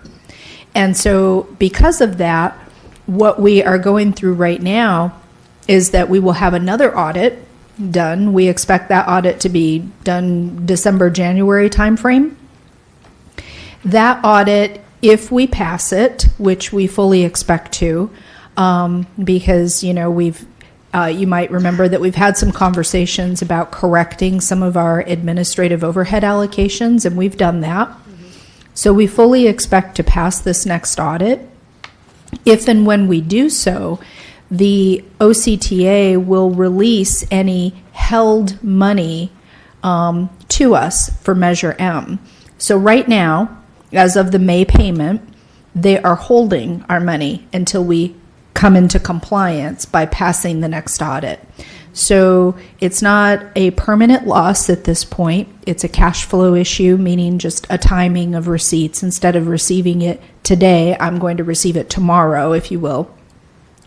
But again, that's, you know, hinging on us, you know, passing this next audit, which again, we fully expect to do so. So if all goes according to plan, we'll get a very large check probably in March of 2020 to catch us up for the amount that was held. So for budgetary purposes, we are not reflecting any impact just simply because we believe that it's just a cash flow timing issue. Okay, so you're including it then, with projections. Okay. As well as Measure M spending, it's typically a reimbursement program where we do things and they reimburse us. So within the fiscal year, I too think we'll get most of our dollars allocated. Yes, Councilmember Peñalosa? Thank you. Can you just clarify briefly the $100 million carryover? I heard you say it and I'm reading it. Does that mean that combined there was $100 million not spent that carried over? That's what we're expecting. But again, that is because of the fact that we have some multi-year projects. The biggest example that I can provide of that that's real obvious and easy to see, and you'll see it in the new appropriations column there, the $23 million. We received $23 million of capital money for our sewers from the county. Those projects have not been planned, designed, and executed yet, nor do we expect that $23 million of projects can get done in the next 12 months. So we fully expect to carry that over to 1920, okay. and then maybe even again to 2021, some amount of it. Okay, makes sense. But Thank those you. are, sorry. What? But those are restricted funds, right? We can't use them. That for is anything correct. else. They are restricted monies, yes. Sometimes there's a little leeway with, could be other capital, but for services, not really. Okay. Anything else on this page, council members? No? Okay, let's go to the next one, unfunded liability. So one of the comments that we heard on June 4th was a concern that maybe we should be doing something more about our pension unfunded liability. One of the things that, a couple things. Obviously, the City Council approved during the last meeting our prepayment of the safety plan unfunded liability payment, which we think saves us we've calculated would save us about $800,000. But in addition to that, another small step that the City Council could direct us to take, we do have $500,000 sitting in a trust fund right now for pension costs. And it's not a whole lot of money, but you could use that money in a different manner that may help us out in the short term. And what I mean by that, we've got a couple different options. From what I understand, CalPERS is establishing a special pre-funding program this year that should be available to us within the next few months. Depending on what the that final program looks like, it may be wise for us to send our $500,000 that's just sitting in that account to CalPERS, because it might benefit us for future liability payments, reduce our liability payments. The other thing that we could do, and this is kind of a complex notion here. So the unfunded liability that we have on the books is $614 million between safety and miscellaneous. That $614 million didn't come about from 1 year of experience. Each year, there's more experience that has added to that unfunded liability. So, for example, if you have a year where CalPERS did not meet their investment assumptions, then another amount is added to the liability. And you keep accruing it, and it keeps getting bigger as these as we have these, it basically as assumptions are not met. So we have all these layers. Think of it almost like a layer cake. Each layer comes from a specific year. What you can do is an analysis where you say, okay, let's say that we had $500,000 that we wanted to send to CalPERS to try to make a prepayment and reduce our unfunded liability. We could direct CalPERS to apply that $500,000 to a specific layer. So we can do an analysis to say, where do we get the biggest bang for our buck? If we apply it to, say, maybe the 2012 layer, maybe that would help us the most in our future payments. That's a kind of a complex analysis that takes a little bit to do, but it's something that we could do. And there's just a couple additional options that we have. For the most part, when you're talking about reducing your unfunded liability with pension, you're really talking about making additional payments. That could come in many different forms, but that's the bottom line of what you're talking about to reduce that unfunded liability, is just simply putting more money into the pension system. Any more questions on this pension unfunded liability? I have a couple, but go ahead, Councilwoman. I have a question. I think this is going to be for Mr. Pham. What is the city's liability portion for funding the, for funding the pensions? Well, good evening. That would probably, I would look to our finance department to have that numbers, but I don't have it with me up front right now. Okay. Yes, ma'am, but it's a high number for the city of Santa Ana. It's $614 million is the unfunded portion. And so what that means is that our plan has assets in it. We have sent CalPERS money. CalPERS has invested that money, and they hold it for us to make payments to our future retirees. So those are plan assets. When you take the plan assets minus the entire accrued liability, then if the assets are less than that entire accrued liability, then the difference is your unfunded liability, and our unfunded liability is $614 million. So I guess maybe let me rephrase my question then. Employee contribution, how much is it, the percentage, and then how much is it that the city is putting into that fund? The employee contribution for the miscellaneous group is 8% of their base salary. The contribution for public safety is 12%. 12%, thank you, yes. Then those are for your classic members, and then we have PEPRA members. These would be employees that were hired or entered the CalPERS system after the California pension reform law was enacted. And those PEPRA employees, Public Employee Pension Reform Act, they contribute lesser amounts because they have a lesser benefit. So the miscellaneous employees contribute 6.25%. And do you remember what the safety PEPRA contributes? About the same. Okay. Yes. 6.25%? No, ma'am. The safety PEPRA is also in the teens. I think it's also around 12%. What's the maximum that we could ask employees to pay? You can negotiate a 50-50, but that's employee negotiations. Okay. If I may add, is that some city were able to negotiate with their bargaining groups where police pay as much as 15-16%. Non-safety, like the classic, they pay 9 to 10 to 11%. But under the law, the most we can charge non-safety in the classic program is 9%. Anything above that, you have to negotiate. So our city right now, we're charging our people 8%.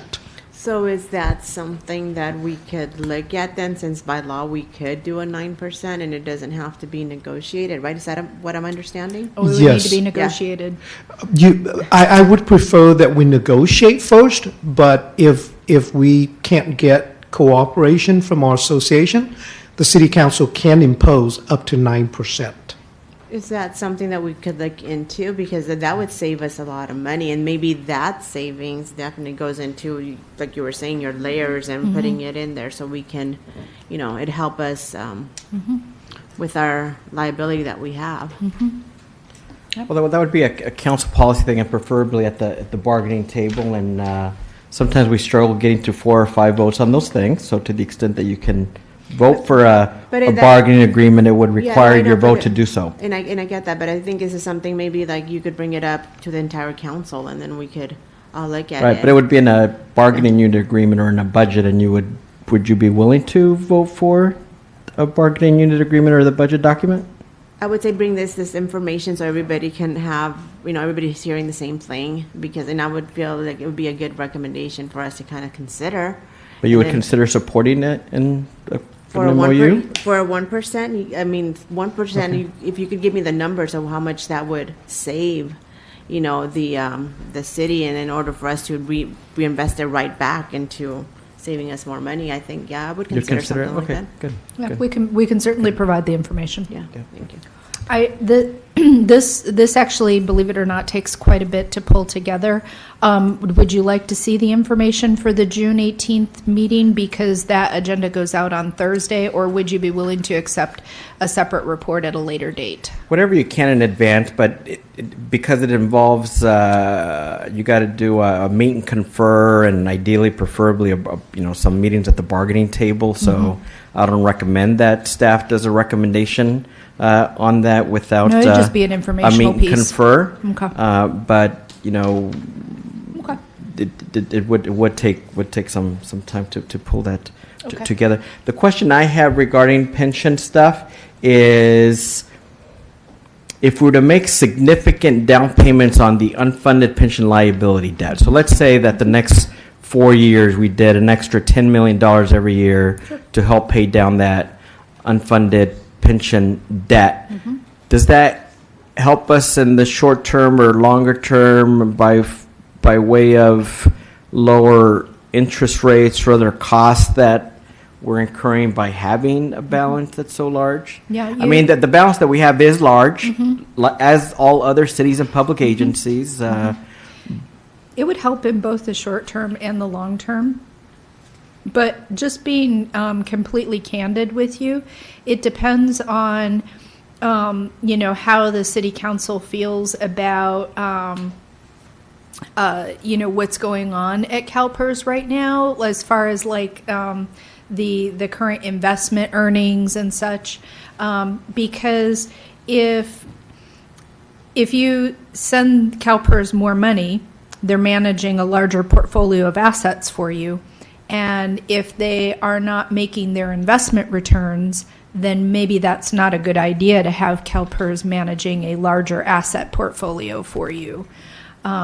So we can certainly provide information to the city council, but it's really up to, how the city council Yeah, feels I'd be about interested in that. So maybe you can just do a little memo on both these things, because I am interested in the idea of Okay. paying down pension debt. I was hoping it was going to be much smaller so we can pay it all in the next 10 years or so, but that is a hefty sum. And the other unknown too with CalPERS and just with the stock market, they may have some very good years. Absolutely. I mean, when we Yeah. got into these problems, some 20 years ago or so, everything was super funded. Yeah. There was no That's right. unfunded liability debt, so there was no reason to make extra payments. If anything, they would give folks, so-called holiday years where they didn't have to pay. So And- that's the other Yeah. thing, that we could send them a gob of money only to find that everything becomes super funded by some other miracle, and Yep. Yeah, then you're then absolutely you right. gave them too much. But It could go the but it's other a way. good conversation to have. Okay.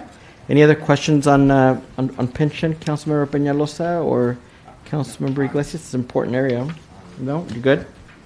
Okay, let's go to the next. Yes. I did agree with Councilwoman Iglesias that if something that's something you would support, in a bargaining contract with the different Yeah. associations? I mean, specifically, so just to be real clear, what she's talking about is reopening the police officer association agreement that we just approved and going to the table to them to,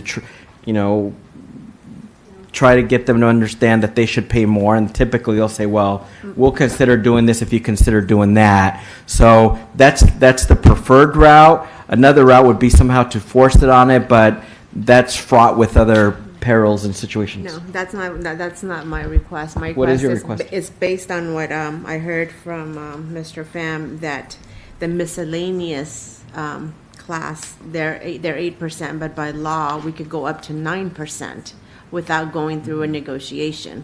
Is that what I understood? But that's forced. But go ahead, please answer.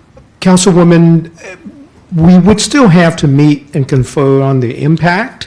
And again, through a good faith bargaining process, if we can't reach an agreement, that's the only time the city can impose.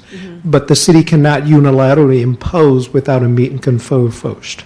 But I was just, because you were saying with the miscellaneous one, that was what really got my attention. That you're saying that we really don't have to go through, negotiations. That But I by think law. he's clarified now that you do have to. You do have to go through. Yes, ma'am. I just want to make it clear, while the city council does have the authority to impose, only after a good faith bargaining process took place. In other words, we have to have a, exchange of impact. It's just a discussion on that. And if they agree with us, that would be great. But again, this is an additional cost that the employees will have to pay. So the natural reaction would be, what's in it for us? What would you give us more in exchange? And if we can't come to that agreement only through that process, good faith bargaining, then the city council can impose. And at least with that bargaining group or groups, we are right now at the bargaining table, so the council could bring it up as something that we want to be negotiated. Again, typically, if we want that, they'll want some other concessions. But yeah, that's a conversation worth having at the bargaining table. And that would be a council policy, yes. Okay, so if I could have. We can provide the requested information, Okay, yes. thank you. And much of that is privileged through the closed session and collective bargaining process. So just confer with our HR manager and the city manager about how to do that. But if you're only mentioning miscellaneous employees, that's easier because that's we're at the bargaining table with them right now because they have a contract that has expired or is expiring. Yes, Councilmember Peñalosa? If I were to leave, do we still have a quorum? Yeah, two's a quorum. Okay. I have to. Oh, yeah. Yeah. So on that note too, for the next section, which is recommendations, I'm going to go through a list of recommendations that I have based off of prior council and community input, and it's my intention, because I believe I can do so, is to form an ad hoc committee to work closely with our city manager and our budget director to come to a resolution on the type of changes that we'd like to see and present it to the council. So Measure X Fund, please Okay. continue. Thank you. Thank you. One of the things that we heard at the June 4th meeting was this concept of establishing a separate Measure X fund. I put in this slide that in order to do that, we have an estimate right now that during 1920 that we might get $60 million of revenue from Measure X. If you wanted to set that aside in a separate fund and spend it entirely on new programs for the city, all those $60 million,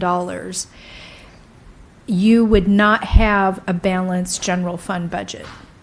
And you would need to revisit your service levels to put that general fund budget back into balance. And that could be by as much as $40 million. That is one repercussion of establishing a separate Measure X fund.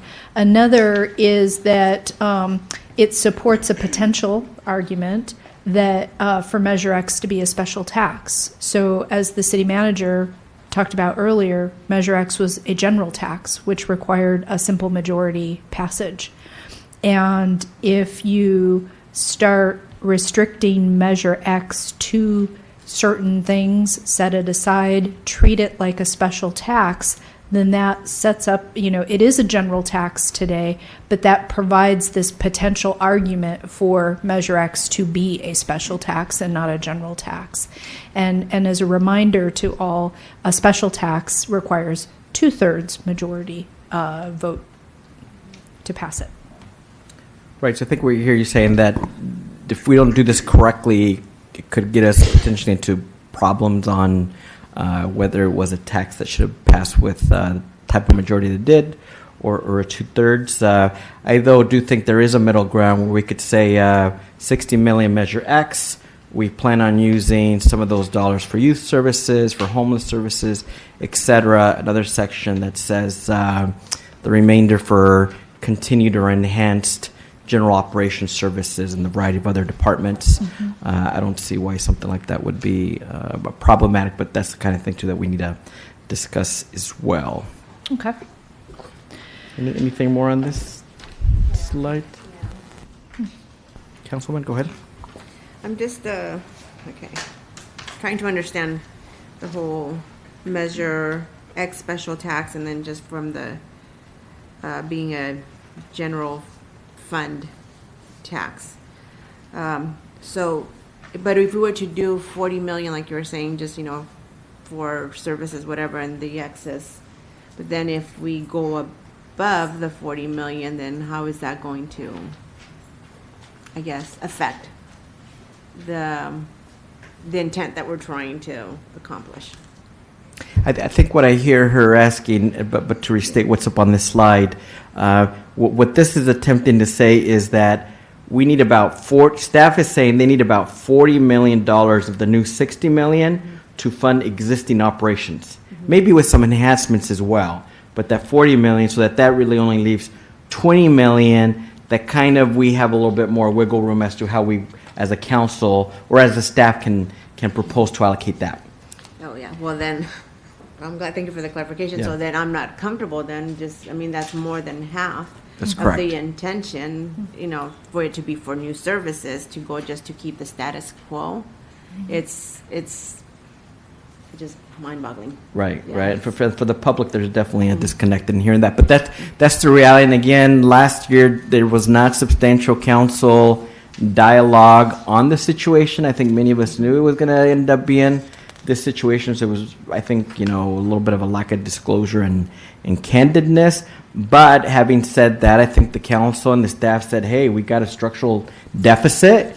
We need, a big new revenue source to fill that hole, a hole that is growing, as well as it would be nice to have some additional services. And so Measure X, here we go with, the staff's understanding it was mainly going to be used in this fashion to fund a real and growing structural deficit.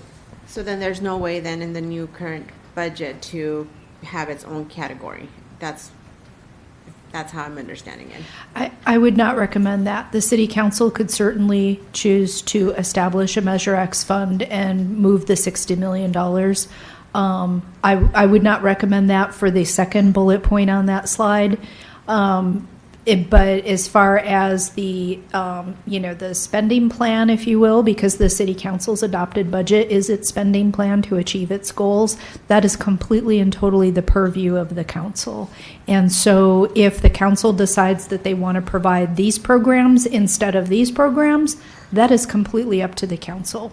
I will say that I've been through this process before quite a few times, and if you want to have these kinds of in-depth discussions about service levels, what is it that we do want to do with our revenues here at the city, those do require, quite a bit of, dedicated budget workshop time. And I know that you, Councilmember Iglesias, have asked for that. Yeah, these committee members up here have made Yes. multiple attempts. Yes, And but yeah. that is what it takes to slog through. To work through the what service levels you want to provide, because there needs to be honest conversations about what those things cost. Government, especially since the Great Recession, but even prior to that, local government it is very much subject to. The local government are very accountable to their residents because they're accessible. You as council members are much more accessible to your constituents than, say, their state representative is. And so because of that, the public, there is always a demand for more service. And it is very, very easy for councils, and I'm not saying, Santa Ana, this is statewide. It's very easy for city councils to say that, we want you to do more and deliver more when the tax revenues are not growing to support that. And so that's why there would need to be, more of a very, in-depth, honest conversation about what things cost and what things are the priorities of the city council representing your constituents, and have some real in-depth budget work sessions. So how early could we start those? I know I'm comfortable with saying that I would request for us to have one of that and bring it up to the entire council and see if we can get quorum next time, so we could have something like that. But I would feel comfortable knowing what programs we're going to be funding, what new programs are coming about, and how we're going to better serve our community. Right. Because for 1920, you are running out of time. Your city charter requires the city council to adopt a budget by July 31st. But certainly, as the will of the council to have these meetings with a quorum, then we're happy to support that. is that something that you would feel comfortable in them? Yeah, if there's a full council or this body could meet more regularly, because if others aren't willing to do the work, we could do the work and meet more frequently, or have ad hoc committees as well to really dig in a little bit more. I wouldn't mind meeting once a month or something, for us to really nail this down. Yeah, with new members and new money, it may be worthwhile because there are a lot of questions about all this. So, we also have the oversight committee, Yes. right? So at a certain point, they're going to be reviewing certain aspects of this as well. So that is good too, and that'll be an additional forum, at least on X stuff. Okay, and this brings us to the topic of police substations. So we heard that as well at the June 4th meeting, and we don't have a whole lot of information on the slide, obviously, because we knew that the chief would be prepared to orally make some comments and answer your questions about police substations. So I'll turn it over to him at this point. Okay, thank you. So previous to 1997, when we opened the police station, the main police station on Boyd Way, we had several substations. Part of the justification was to centralize police services at one location. Of course, the West End, because of the geographical location, it's almost like a city within a city, right, west of the river. So that substation has remained in place. It's moved around a little bit, but it's remained in place. All the other substations per district were closed. And so today what we have is the one police substation at Harbor McFadden, 3750 West McFadden. That's staffed Monday through Thursday, 7 a.m. to 5, staffed by one PSO 4 days a week. We have the Regional Transportation Public Safety Office at 1000 East Santa Ana Boulevard. And that's just an office that's shared with the on-site staff there. We staff it with one PSO 1 day a week. That's looks like it's open, or that person is there Wednesday 8 to 4. And then we have just a storefront facility at 1780 East McFadden, number 114B. That's another substation. It has no public phone. It has no public operating hours. It's essentially an office space. I think it's got a functioning computer. It's attached to a insurance company, so they partnered with us and they allowed us a space there. But there's no human resource there. So in terms of a fully functional substation, really the one that exists citywide is in the West End. The cost of that is approximately $163,000 by the time you add the one staff member, the property lease, janitorial services, supplies, etc. It's about $163,000. The one in southeast, that basically that storefront that is not manned by any person, we cover janitorial services and some minor expenses for supplies. That's about $8,000. The Sartec facility, which we staff with one PSO 1 day a week, essentially is the cost of her salary. That's about $30,000. So currently our substation imprint citywide is about $200,000. But really, again, the one functional, what they asset assigned, who Miss Erica Baca, does a great job, is at the West End. So for about $163,000 per, that's what it would take. And we don't have any existing budget to add any additional substations.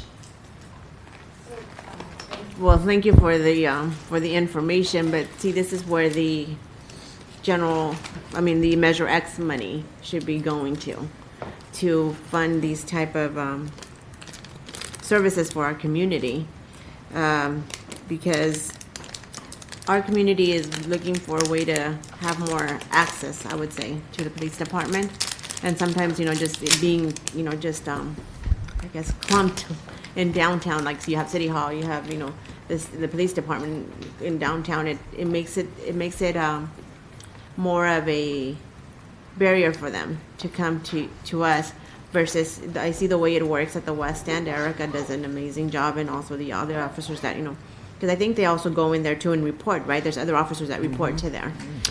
They can do work product. They don't report and work from there, but they go there 24/7. They can stop there and do work. Yeah, and it gives a presence Yep. that there's safety. Yeah. So, and I think that would alleviate a lot of the concerns and maybe some of the things that are happening in those areas. So from my perspective, the reason I asked for this is, can you give me a budget on how much it would cost to have all, these substations, like, functional and truly functional, like even the one at the West End. I think it's not enough.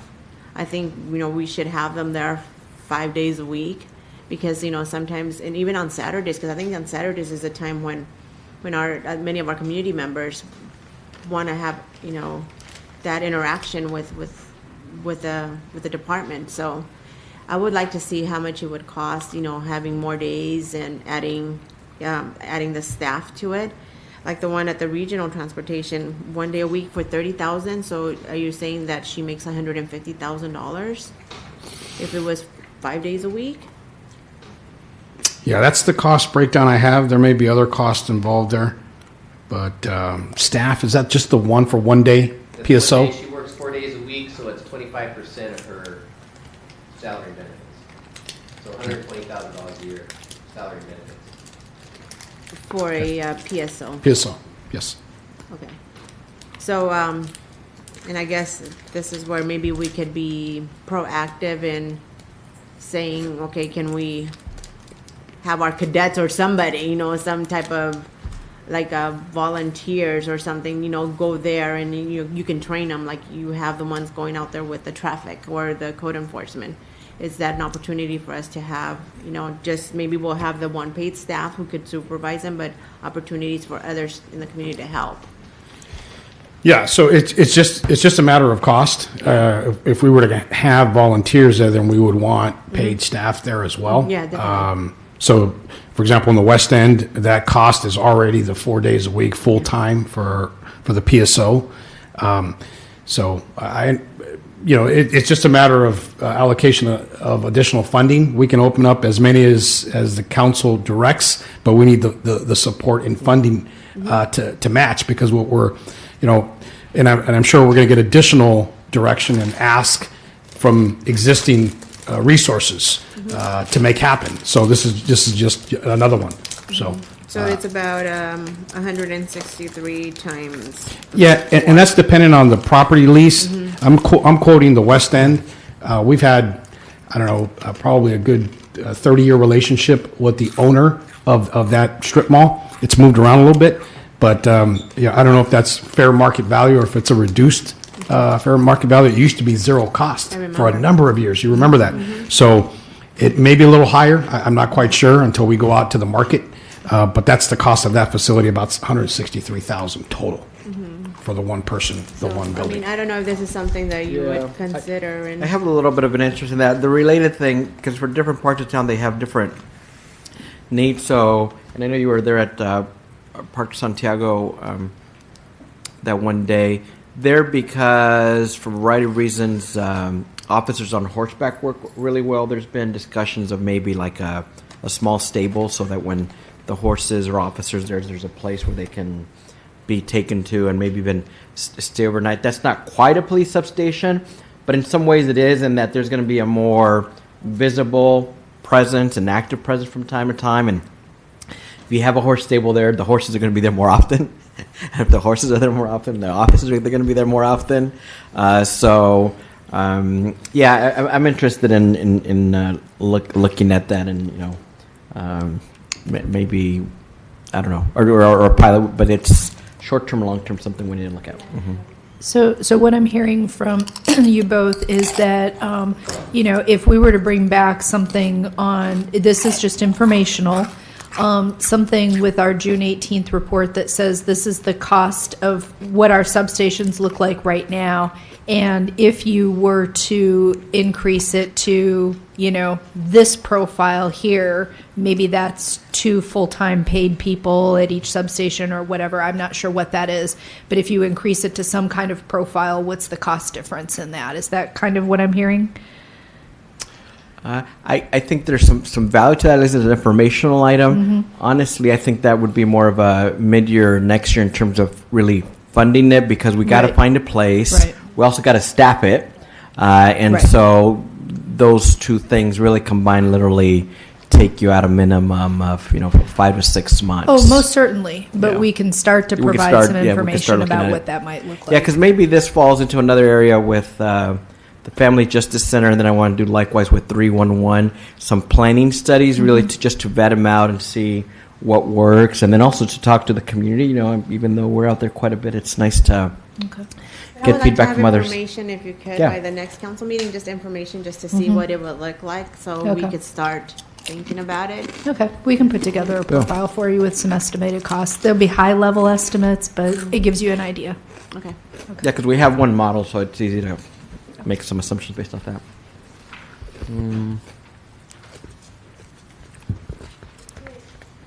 And that is actually the end of the slides that we had presented. Again, this was really all about the feedback that we heard from the council on June 4th and trying to address those very specific topics. So at this point, if you have any other questions or comments for us, that we can work on in the next, 48 hours until the agenda goes out, this would be a good time to let us know. Or I'm sorry, 72 hours. Right. Until So I guess we could revise some of the items closer to the day, but something needs to be agendized soon. Okay. So then just for clarification for the meeting that we're having on Tuesday, then it is going to be this, and then We do have one more item on this agenda that relates specifically to that as well. Yeah, what we're looking at for June 18th is basically bringing back that, same big detailed budget document to you, but with some updates as discussed to our proposed budget, and then highlighting some of those in our staff report. So at this time, that's what we're looking at. So then for this one, I don't know if this is the one that you're going back into the. Yeah. So the next item, and you could start because I have a longer presentation on it. Discuss and propose allocation of Measure X funds for consideration by full city council. So Okay. if there are any things, you mentioned the substation, but if there's anything else that you think we ought to fund or fund more of, that way I and the staff can be mindful of that. So, yeah, but let's go back to number 2 before we. Okay, if go you ahead. don't mind. Okay, so then I think this was going to be my question for you, and then hopefully you could provide it to us. I don't know if you have it today, but maybe at the next council meeting. When we're looking at the budget, and I think you started with the police department first. What I would like to know is, it's like you have actual you have proposed for fiscal year 1920. You have the adopted for 1819. What I would like to see, and I know I could see it in another document, but if you could put it in a presentation or something, is like how are you comparing, like the proposed fiscal 1718 to how it actually played out? So how much did you propose for fiscal 1718, and then the actual of 1718? And then like the proposed for fiscal 1819, and then what was adopted. So I would like to see those. Because Okay, I just want to make sure I understand. So you want to know what was the the original budget for 1718 That was compared to proposed? the actuals? Correct. Mm-hmm. Okay. And when you say that was proposed, you mean the original staff proposal before City Council gave staff direction during the 1718 process? Correct. Okay, that would take me some time to pull together because that's kind of a historical dig. Mm-hmm. Well, what I would suggest is But- I think But how about hold on? How about for 1819 then? So just don't go back to 1718. Just let me see 1819, what was proposed, and then what was adopted. You should have that information. That shouldn't be something that. what I was going to say, really, In, for the in total, yes. By line item, I don't know. I will find out.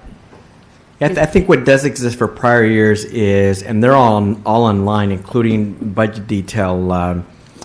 You can see the earlier proposed budgets and staff reports, and they're online.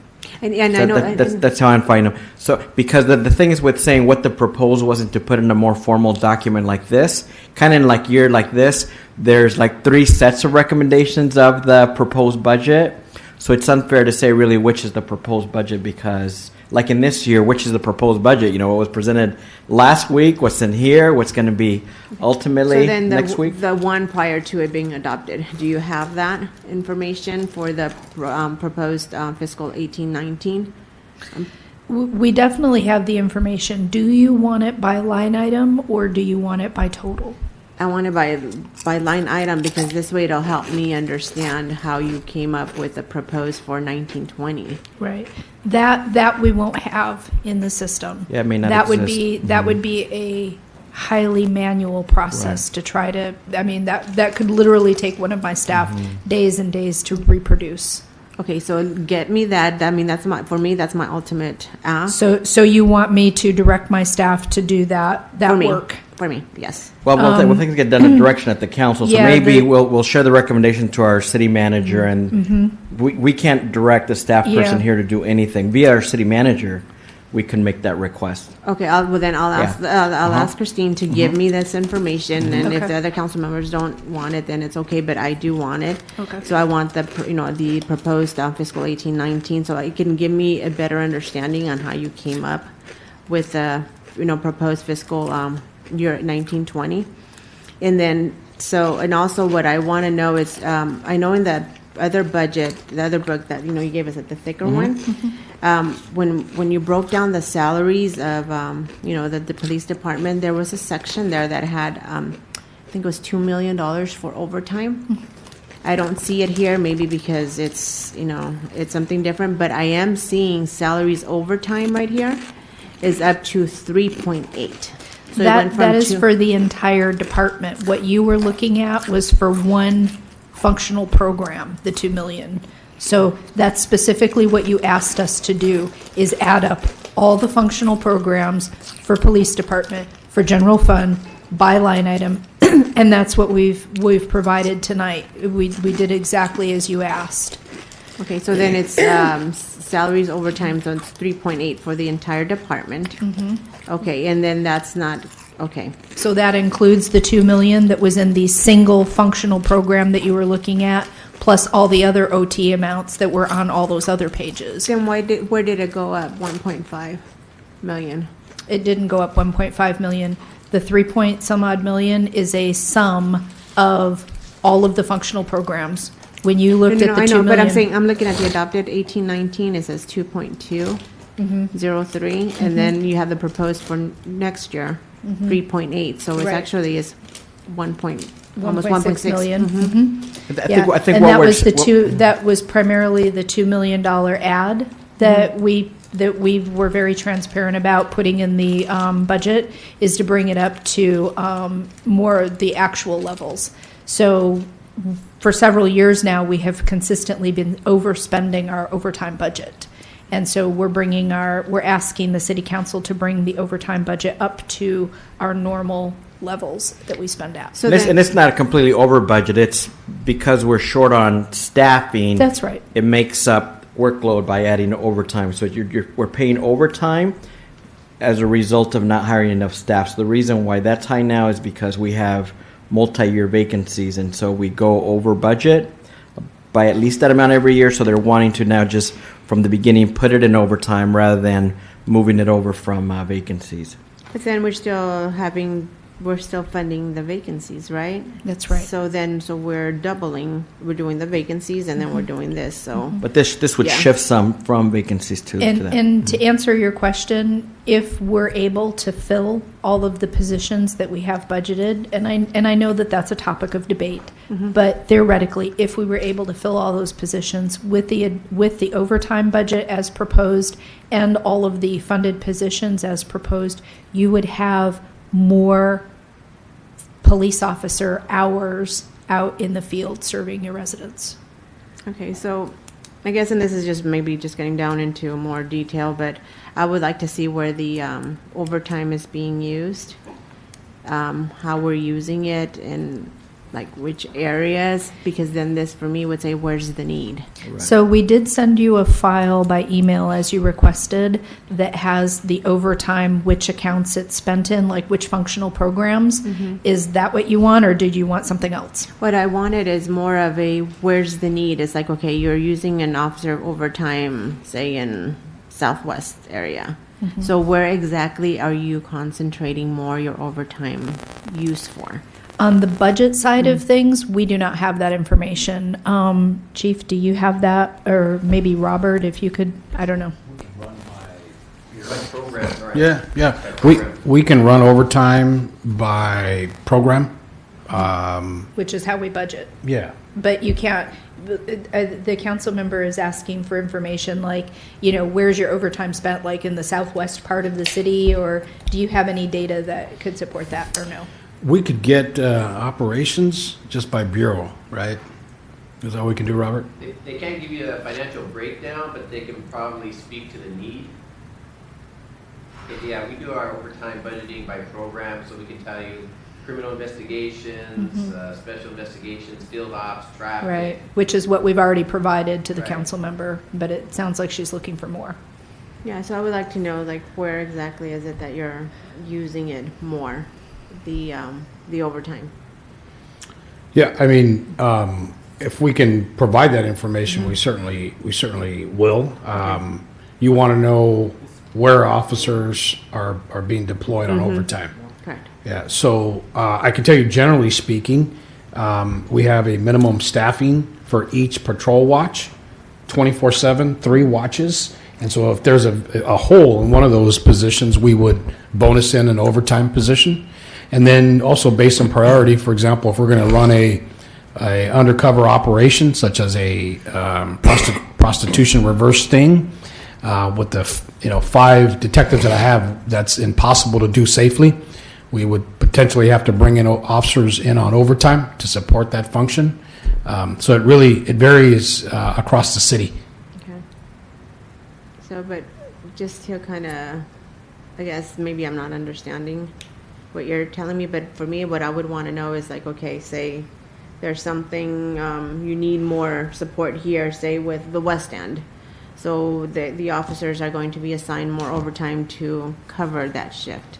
And I don't think that's what you sent me. Well, it isn't what I sent you because we don't have those records.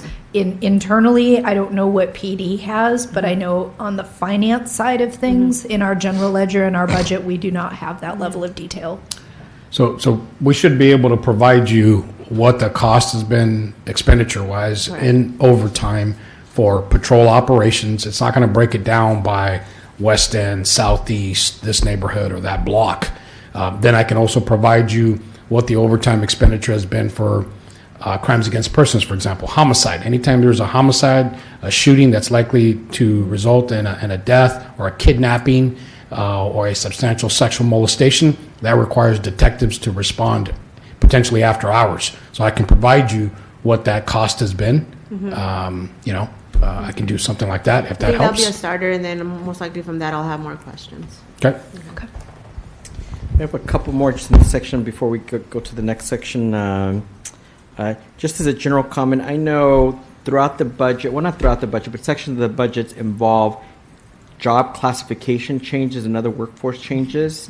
And it's my understanding that we haven't had all the proper meet and confer meetings with our bargaining units, in particular SCIU. Do we have our human resources director here and our No. parks director?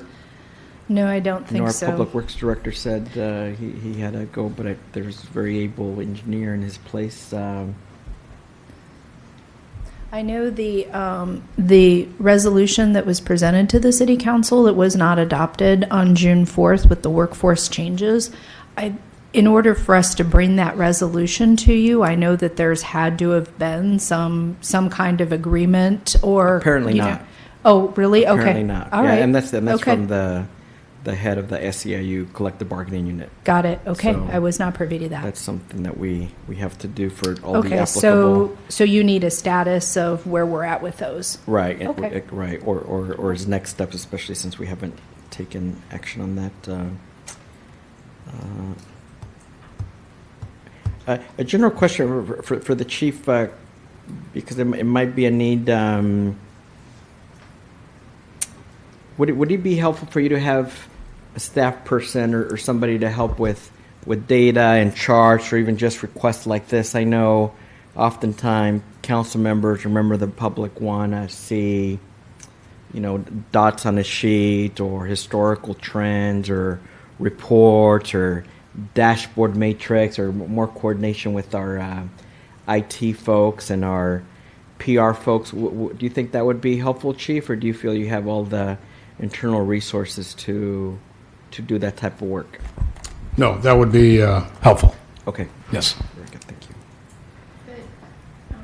Just to be clear, so that we don't set up an expectation of something that maybe we can't deliver, is That would be for the council to decide whether we want to fund that or not. If you have a Right. question about what it I would do be- have a question. Okay. Yeah. And so my question for you is data may not have been collected for history. So are you talking about just on a go-forward basis, or are you talking about... Existing data, but a lot of police data is always trend data. Trend data is extremely important for police work, and so whether it be looking at FBI crime stats or a number of other things that involves current data, past data, future data, oftentimes mapping. Okay. And I know just based on requests that I've made and others, I can tell that there's a need. Okay. And so at least that's my sense. But again, I'm open to working with the chief and IT on whether that's a need or not. And and then as well, technology evolves. So Would that be in addition to the 14 positions? instead of maybe one of them. Okay, so it's, Yeah, I and any other questions on that? Because then we can go to the section. I could explain my other thoughts for other okay, go items. ahead and explain. Any closing thoughts on this one, Catherine? No? No, I think we've gotten the direction that we need. Yeah. Thank you. So the next item deals with a discussion and proposition of allocating Measure X dollars. providing recommendations to the full council. You've provided some very good suggestions and questions already. Councilwoman Iglesias, do you have anything else that you would like the council to consider for funding, particularly Measure X? There's a lot that I think that I would like for council to consider, but I know it's not going to be something that's doable. But and maybe right now you could verbalize, or maybe later today you can email me some thoughts. I'm going to go through a long laundry list, and so that I think raises some of the issues and ideas that you brought forward, and my other colleagues, etc. And as I mentioned earlier, before Councilman Peñalosa left, it's my intention to form an ad hoc committee to work with our city manager and budget staff, so we can continue to refine the city's budget. I'll go very quickly just because we're missing a lot of key staff anyway, and again, there'll be an additional work, but since we do have some public members and some folks listening in as well, I'll run through this itinerary real quick, or this listing, but we'll provide additional information in writing. Again, on the issue of Measure X, I'm not proposing that we create a separate fund, but I do believe that there are ways of making representations on how we plan to use Measure X, and with as many things that may be visible as possible. Like if there is a mobile bookmobile, or if there's a street project, whatever, I want to be able to have us have signs up there say your Measure X dollars at work. And again, for both short-term and long-term, that's a good strategy, and people like to know how we're using these resources. So I think that would be one of the main reasons why we want to better illustrate how we're spending these dollars. So under youth, and many of these are estimates, and again, I'll work with staff on refining them. And most of these additive to what staff is presenting, but in cases where there are a lot of new staff positions recommended, I don't necessarily agree. But I envision or would like to see 3 additional librarians, 3 additional librarian assistants, additional mobile Wi-Fi hotspot rentals. That's one way to make that much more accessible. Additional weekend hours, because we still have libraries that are shut off some weekend days and many hours. Estimated dollar investments to those for 3 librarians, $500,000. Librarian assistants, $300,000. Additional mobile Wi-Fi hotspots, $100,000. Additional weekend hours, $1 million. Expansion of our summer internship program, or the creation of one, $500,000. Our Catalina Youth Summer Program, I don't remember if it's recommended for funding or not, but I'd like to recommend $100,000 addition, or in lieu of. I'd like to recommend that we, as tradition in the past, to have 20 part-timers be converted to full-time status, assuming we have that many that are interested, but I believe so. I would like to extend PAL services to additional city community centers, 2 tennis courts at Cabrillo Park is an addition. I think we've heard that before from our mayor, so really it comes from him. And deferred maintenance at parks, in community centers. On this one, I did see that there is a line item more significant than I thought, but let me run through some dollar amounts for those. Again, rough estimates, though some are discrete amounts. For Catalina, $100,000. For the 20 part-timers conversion, $1 million. PAL extension to the community centers, $500,000. 2 tennis courts, $50,000. Deferred maintenance at parks and community centers, $1 million. Park inspectors, I think about 5 or so were recommended, and again, there's a very big maintenance contract proposed as well. So rather than the full 5 spots for park inspectors, I would suggest 2, because I think we just need more public interfacing services to the public. So for park inspectors, 2, I estimate that at $250,000. Park landscaping management services, I only had 250,000, but it looks like there's more line item dollars, so that could grow. Under neighborhood services, we used to have a program called LISA, Let's Improve Santa Ana. Chris Schmidt reminded me of this, and I think there's so many needs, whether related to trash or community issues, that I think there's some benefit to that. $400,000 for that, for some liaisons, maybe one for each ward, is what I'm recommending. So 5 staff members for that. I'm estimating that at $400,000. For code enforcement, daytime code enforcement officers, 3, $500,000. I'm also proposing 3 code enforcement officers for evenings and weekends. Some of these things I think too would help reduce 911 response times, because in the evenings, unfortunately, officers have to respond to sometimes what they need to, including dealing with mobile truck folks and a number of other things, often code enforcement related. Mobile vending, sector liaison, $175,000 for that. Sanitation inspectors, there's overlapping responsibilities between some of the sanitation inspectors and code enforcement officers. There's been some staff proposals to move all the sanitation inspectors. There's not many. I think there's 3 or 4 to code enforcement, and they have the space, and it actually might work well, and given everything that we ask of code enforcement, might be good. Again, many of these things also would help with 911 response times. On public safety related items, I mentioned the crime stats position, and that's a new thing that wasn't on here, but that I'll add. I'll estimate $150,000 for that, to help with crime stats and communications related work.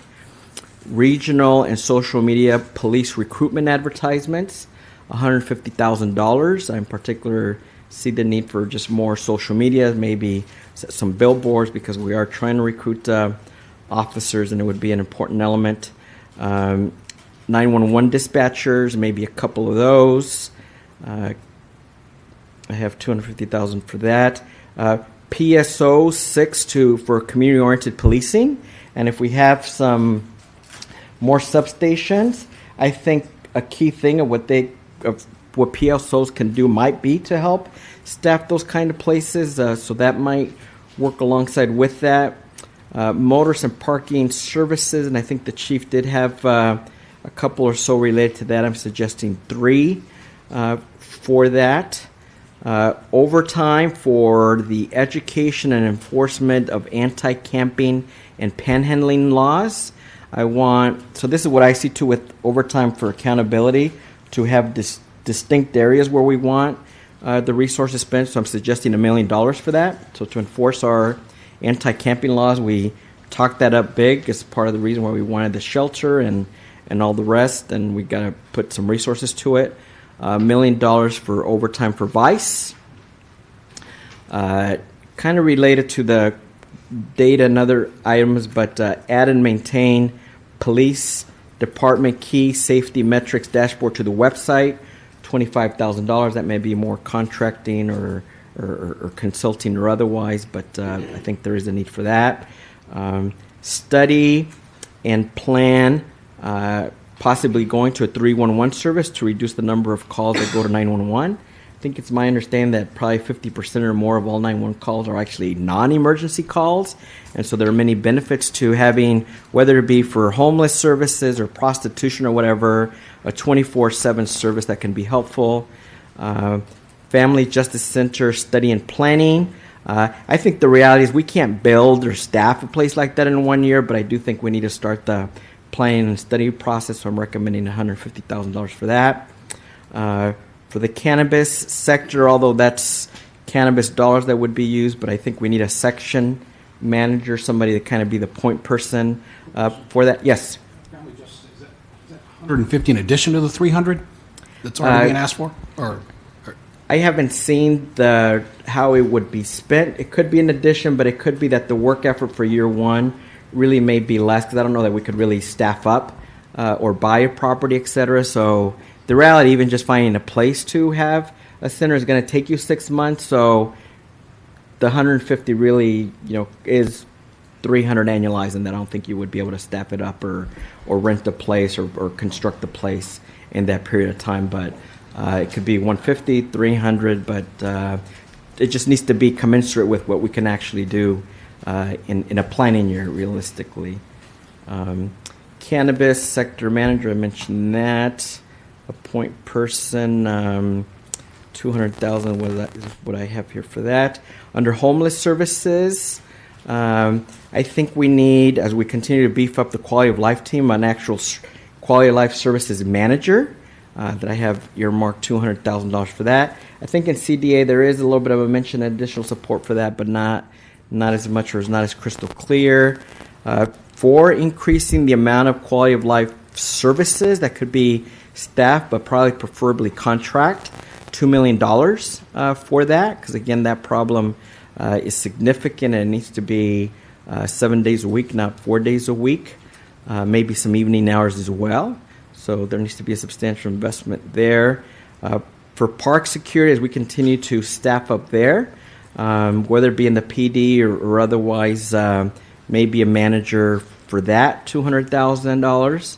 And then for park security services, and I know we're getting closer, but I view that, and that would also help reduce 911 response time if we have security officers at parks and railroad areas, bike trails, etc. $2 million for that. Infrastructure services, citywide street asphalt concrete repair, $5 million. That could be X or could be other dollars, but it's one time, so that's helpful in not increasing staffing costs. We had this year, I don't know if it's complete or not, we had a parking management pilot study. There probably is some follow-up work related to that or doing that citywide or beginning to implement some of the actions for that.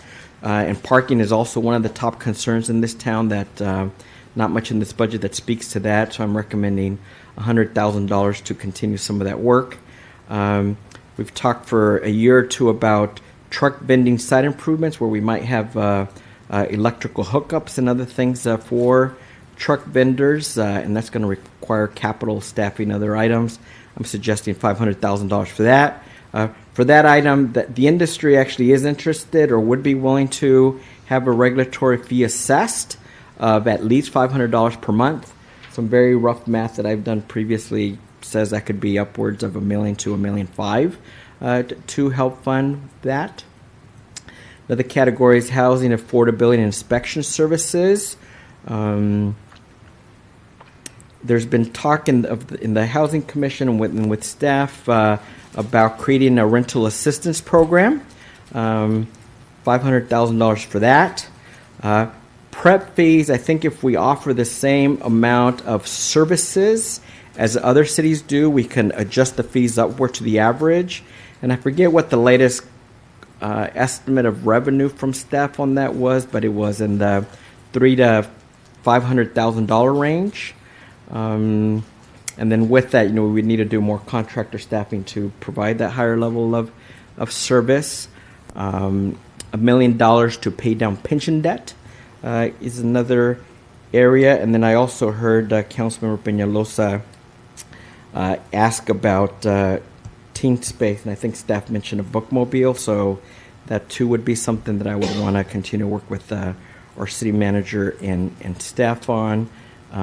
And those amounts, by the way, although they sound super substantial, they're about 20 million plus minus. It's on my spreadsheet. And again, much of that would be instead of other recommendations being made by our various departments. And obviously, there's just much more to cover, and that's why it would be nice to have meetings more frequently so we can have department by department discussions of what we currently do, should do. I also want to respond a little bit to Councilwoman Iglesias' question about looking at prior years' proposed staffing levels, etc. And I think in this city, like in most, they don't really look as much what did they propose a year or two ago. They look at what are they spending now and how to increase on that base. So I did want to mention That's the differences of that. Of request. Say that again? I said that's the differences of how you look at things. No, I'm just telling you how it's done. Because, you can either do like zero-based budgeting stuff where you go department by department every year, they got to re-justify it. Or, again, most agencies, they look at what they spend this year, what are the needs for next year, and adding to that. So really, like this budget, that's largely how it's built. They don't, Catherine didn't go from the budget from a year ago or 2 years ago to see what they recommended then. Yeah, I know. Is that correct, you think, Budget Director? Yeah, we have an incremental budgeting process here. And most agencies do that. Okay, can I say Yeah, something? yes. Okay. And any additions, again, this is just my attempt at incorporating things that I've heard from my colleagues in the community. Oh my gosh, no, yeah, you did a lot. Yep. Yeah. So I guess I'm confused on what you're recommending.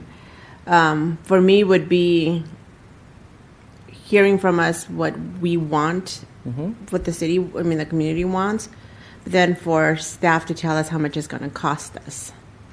So, I think that would be a better approach. Say, okay, we, like when I asked for the substations, how much would that cost? Right. And then you said 800,000.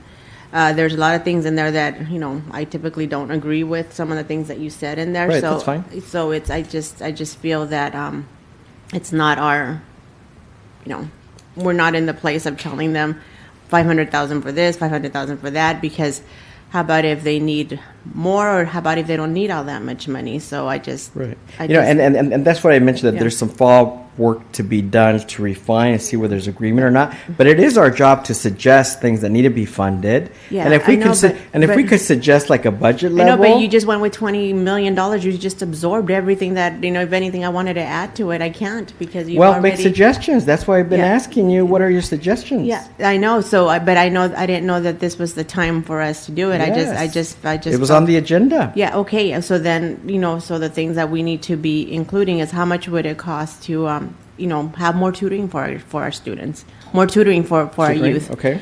That'd be something. How much would it cost? How much would it cost then to have security at our parks? And I know that's something that we're looking at with an RFP. How much is that RFP? And I think, did Lisa leave?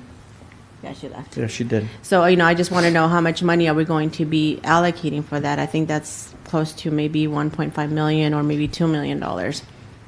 I would like to see more, park rangers at our parks, just add additional park rangers in addition to the securities. I would like for us to have the railroads cleaned out. How much is it going to cost for a contractor, trash? So I think those are things that we should be talking about more. But so I don't understand your direction on where you want to take that for our next council meeting for us, for her to include it in the. That's correct. Because I think what you're seeing, and it's part of everyone's frustration, is if we're not specific with some of these things, really, we've suggested many of these things previously, and staff's essentially saying they have other priorities Yeah, but for I that don't- resource. So if you don't but let it's them not know fair. It's not in fair for the other specific council areas members. and It's dollar not. amounts, it's not going to happen. But it's not fair for the other council members, because if they would have known that they needed to have their input, I think they would have been here too. So then we would have had really a Well, yeah, special meeting. But we've had No. a budget workshop or two and others Yeah. where folks have been asked, what would you like to Yeah. see in the budget? So do you know what the other council members want for this budget, Catherine? We've heard a few items, and we've tried to respond to them, like the Justice Center Okay. and like Right. the counseling for police officers to try to reduce claims later on. And we've tried to address those, but but largely we haven't gotten this level of detail, and so I actually have a couple questions. It's the number. It's the number. And then like No, Councilmember but- Sarmiento, he had some suggestions. Yeah, I know, but I think Yeah. it's to take into their consideration, because it's kind of, you're giving them direction to include in the next meeting Yeah. that we would be No, voting over on, there they which is- did that specifically. So the family No. justice line item No, but amount. I don't think they that was knew. specific. I The don't legal think- defense thing. No, I don't think they was knew. specific. So the but- Cabrillo but Park I know items are specific. Councilmember Peñalosa had some stuff, but he Yeah. had to leave, so I know. We wrote them down, and so I'm going to include that. And I know he has some other stuff Yeah. that you didn't mention. Yeah. Right. So I just have a question Sure. about process. Yeah. So, certainly we, tried to schedule some extra budget workshops, and we know that we haven't Right. been as successful in doing that. So, I have this entire list, and are you going to email this to me so that I have Yes. it? Okay, because And I may again, have missed a and couple. again, we'll do some ad hoc committees. Okay. With the But- city manager and But she yourself. needs But is information it, for is next it your intention for us to provide? Begin to incorporate some of this- these. And prior to this meeting with the city manager, we discussed that, and it was her preference that we blend it in with the staff budget as opposed to alternative motions or actions that evening. But it does require, she's obviously not here, so we do need to have some follow-up to process-wise and timeline-wise, figure out how to make this happen. And again, most of these items, I'm the one articulating them, but the ideas for code enforcement officer, park security, everything else, they're from the community workshops, the prior council meetings.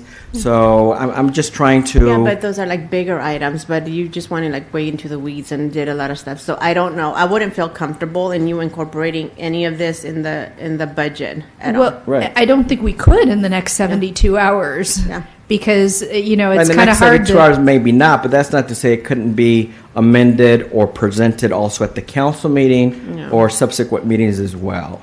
Yeah, Okay. Right. All right. Right. So Yeah, just- and Council Member Iglesias, I know you have a lot of questions, a lot of concerns. I also know that typically you don't support budgets at government agencies, so. No, but it's not that. I just I think know, I know, think but I'm it's just communicating that to no, the it's staff, just very though. sneaky of you to do this, and I think it's wrong.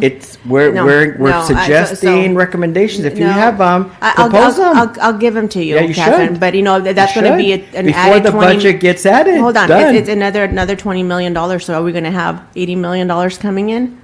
So that's what I'm saying. I don't think it's right. So I want to hear from Councilmember Villegas. I mean, Mayor Pro Tem. I know he wanted more than just his Justice Center. I know he wants a lot more stuff. So he just threw that out there, just kind of say, okay, if anything, give me this. But I know he wants a lot of more stuff. So I think this is more of an in-depth discussion. I don't think you should be incorporating anything into the next budget because I think that's very sneaky of us to do that. I think if anything, we should have everybody come together and tell you, okay, this is what we want. So I guess at the next meeting, we could talk about it and say, okay, can we include this? Because I think it's just to kind of do the first reading, right, or whatever it is. And then after, we could do the adoption of whatever based on the recommendation there. So I think then, if anything, Christine should be talking to all of us and saying, okay, at the next council meeting, Yeah. be ready to do Right. this. But I don't think we should be incorporating anything into the next budget. And then with that would be a discussion of what other things do you want to give Yes. up to be able to pay Correct. for this? Correct. That's correct. So again, that this item here, and it was agendized to discuss and propose allocation of these Measure X dollars, and we've had other budget workshops, and I think staff's tried to, and we've tried to have extra workshops, other forums to provide input. The community obviously provided input. Many of these suggestions come from them, and it's a process. So I feel that knowing what the needs of the community, that I ought to put forward some recommendations, and I ask all my colleagues to do so. So please do share them with the staff, and if you'd like to share with other colleagues as well, that would be appreciated. But again, we'll continue to Just follow for up with our city manager on that. Okay, so just for clarification for next Tuesday's meeting, what is it that you're bringing before us? It's up to the city manager, and she's not here. Okay, so then we really can't even, this information was you just kind of giving your wish list.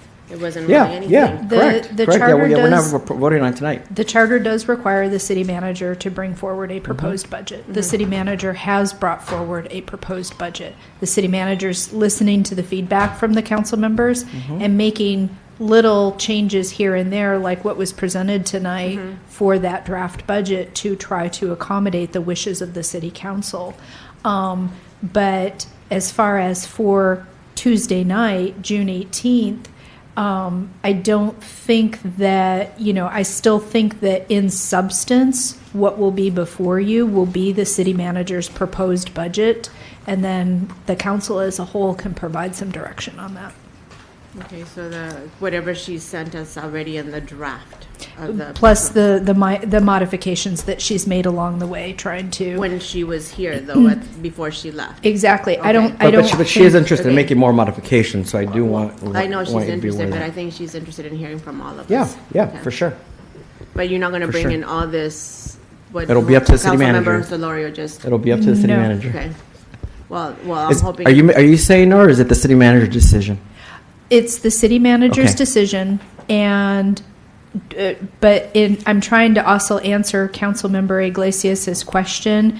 Do I think that every single one of these line items are going to be baked into the Yeah, they will draft not. budget that is before you on Tuesday night? And the answer to that question is I don't believe so. Yeah, I agree with that. So then right now, if I want to send you something with all my wish list, then I can send it to you. Okay. Mm-hmm. Yeah, and the city manager as well, because No, really of course. it's her budget. Yeah. Yeah. Very good. Next, that takes us next to staff comments. Any additional staff comments? Seeing none. Committee member comments. Anything else? Councilmember Iglesias? No. Looking forward. Very good. I have no comments other than I'll continue to work with my colleagues and staff on this budget. And with that, this meeting is adjourned. Thank you.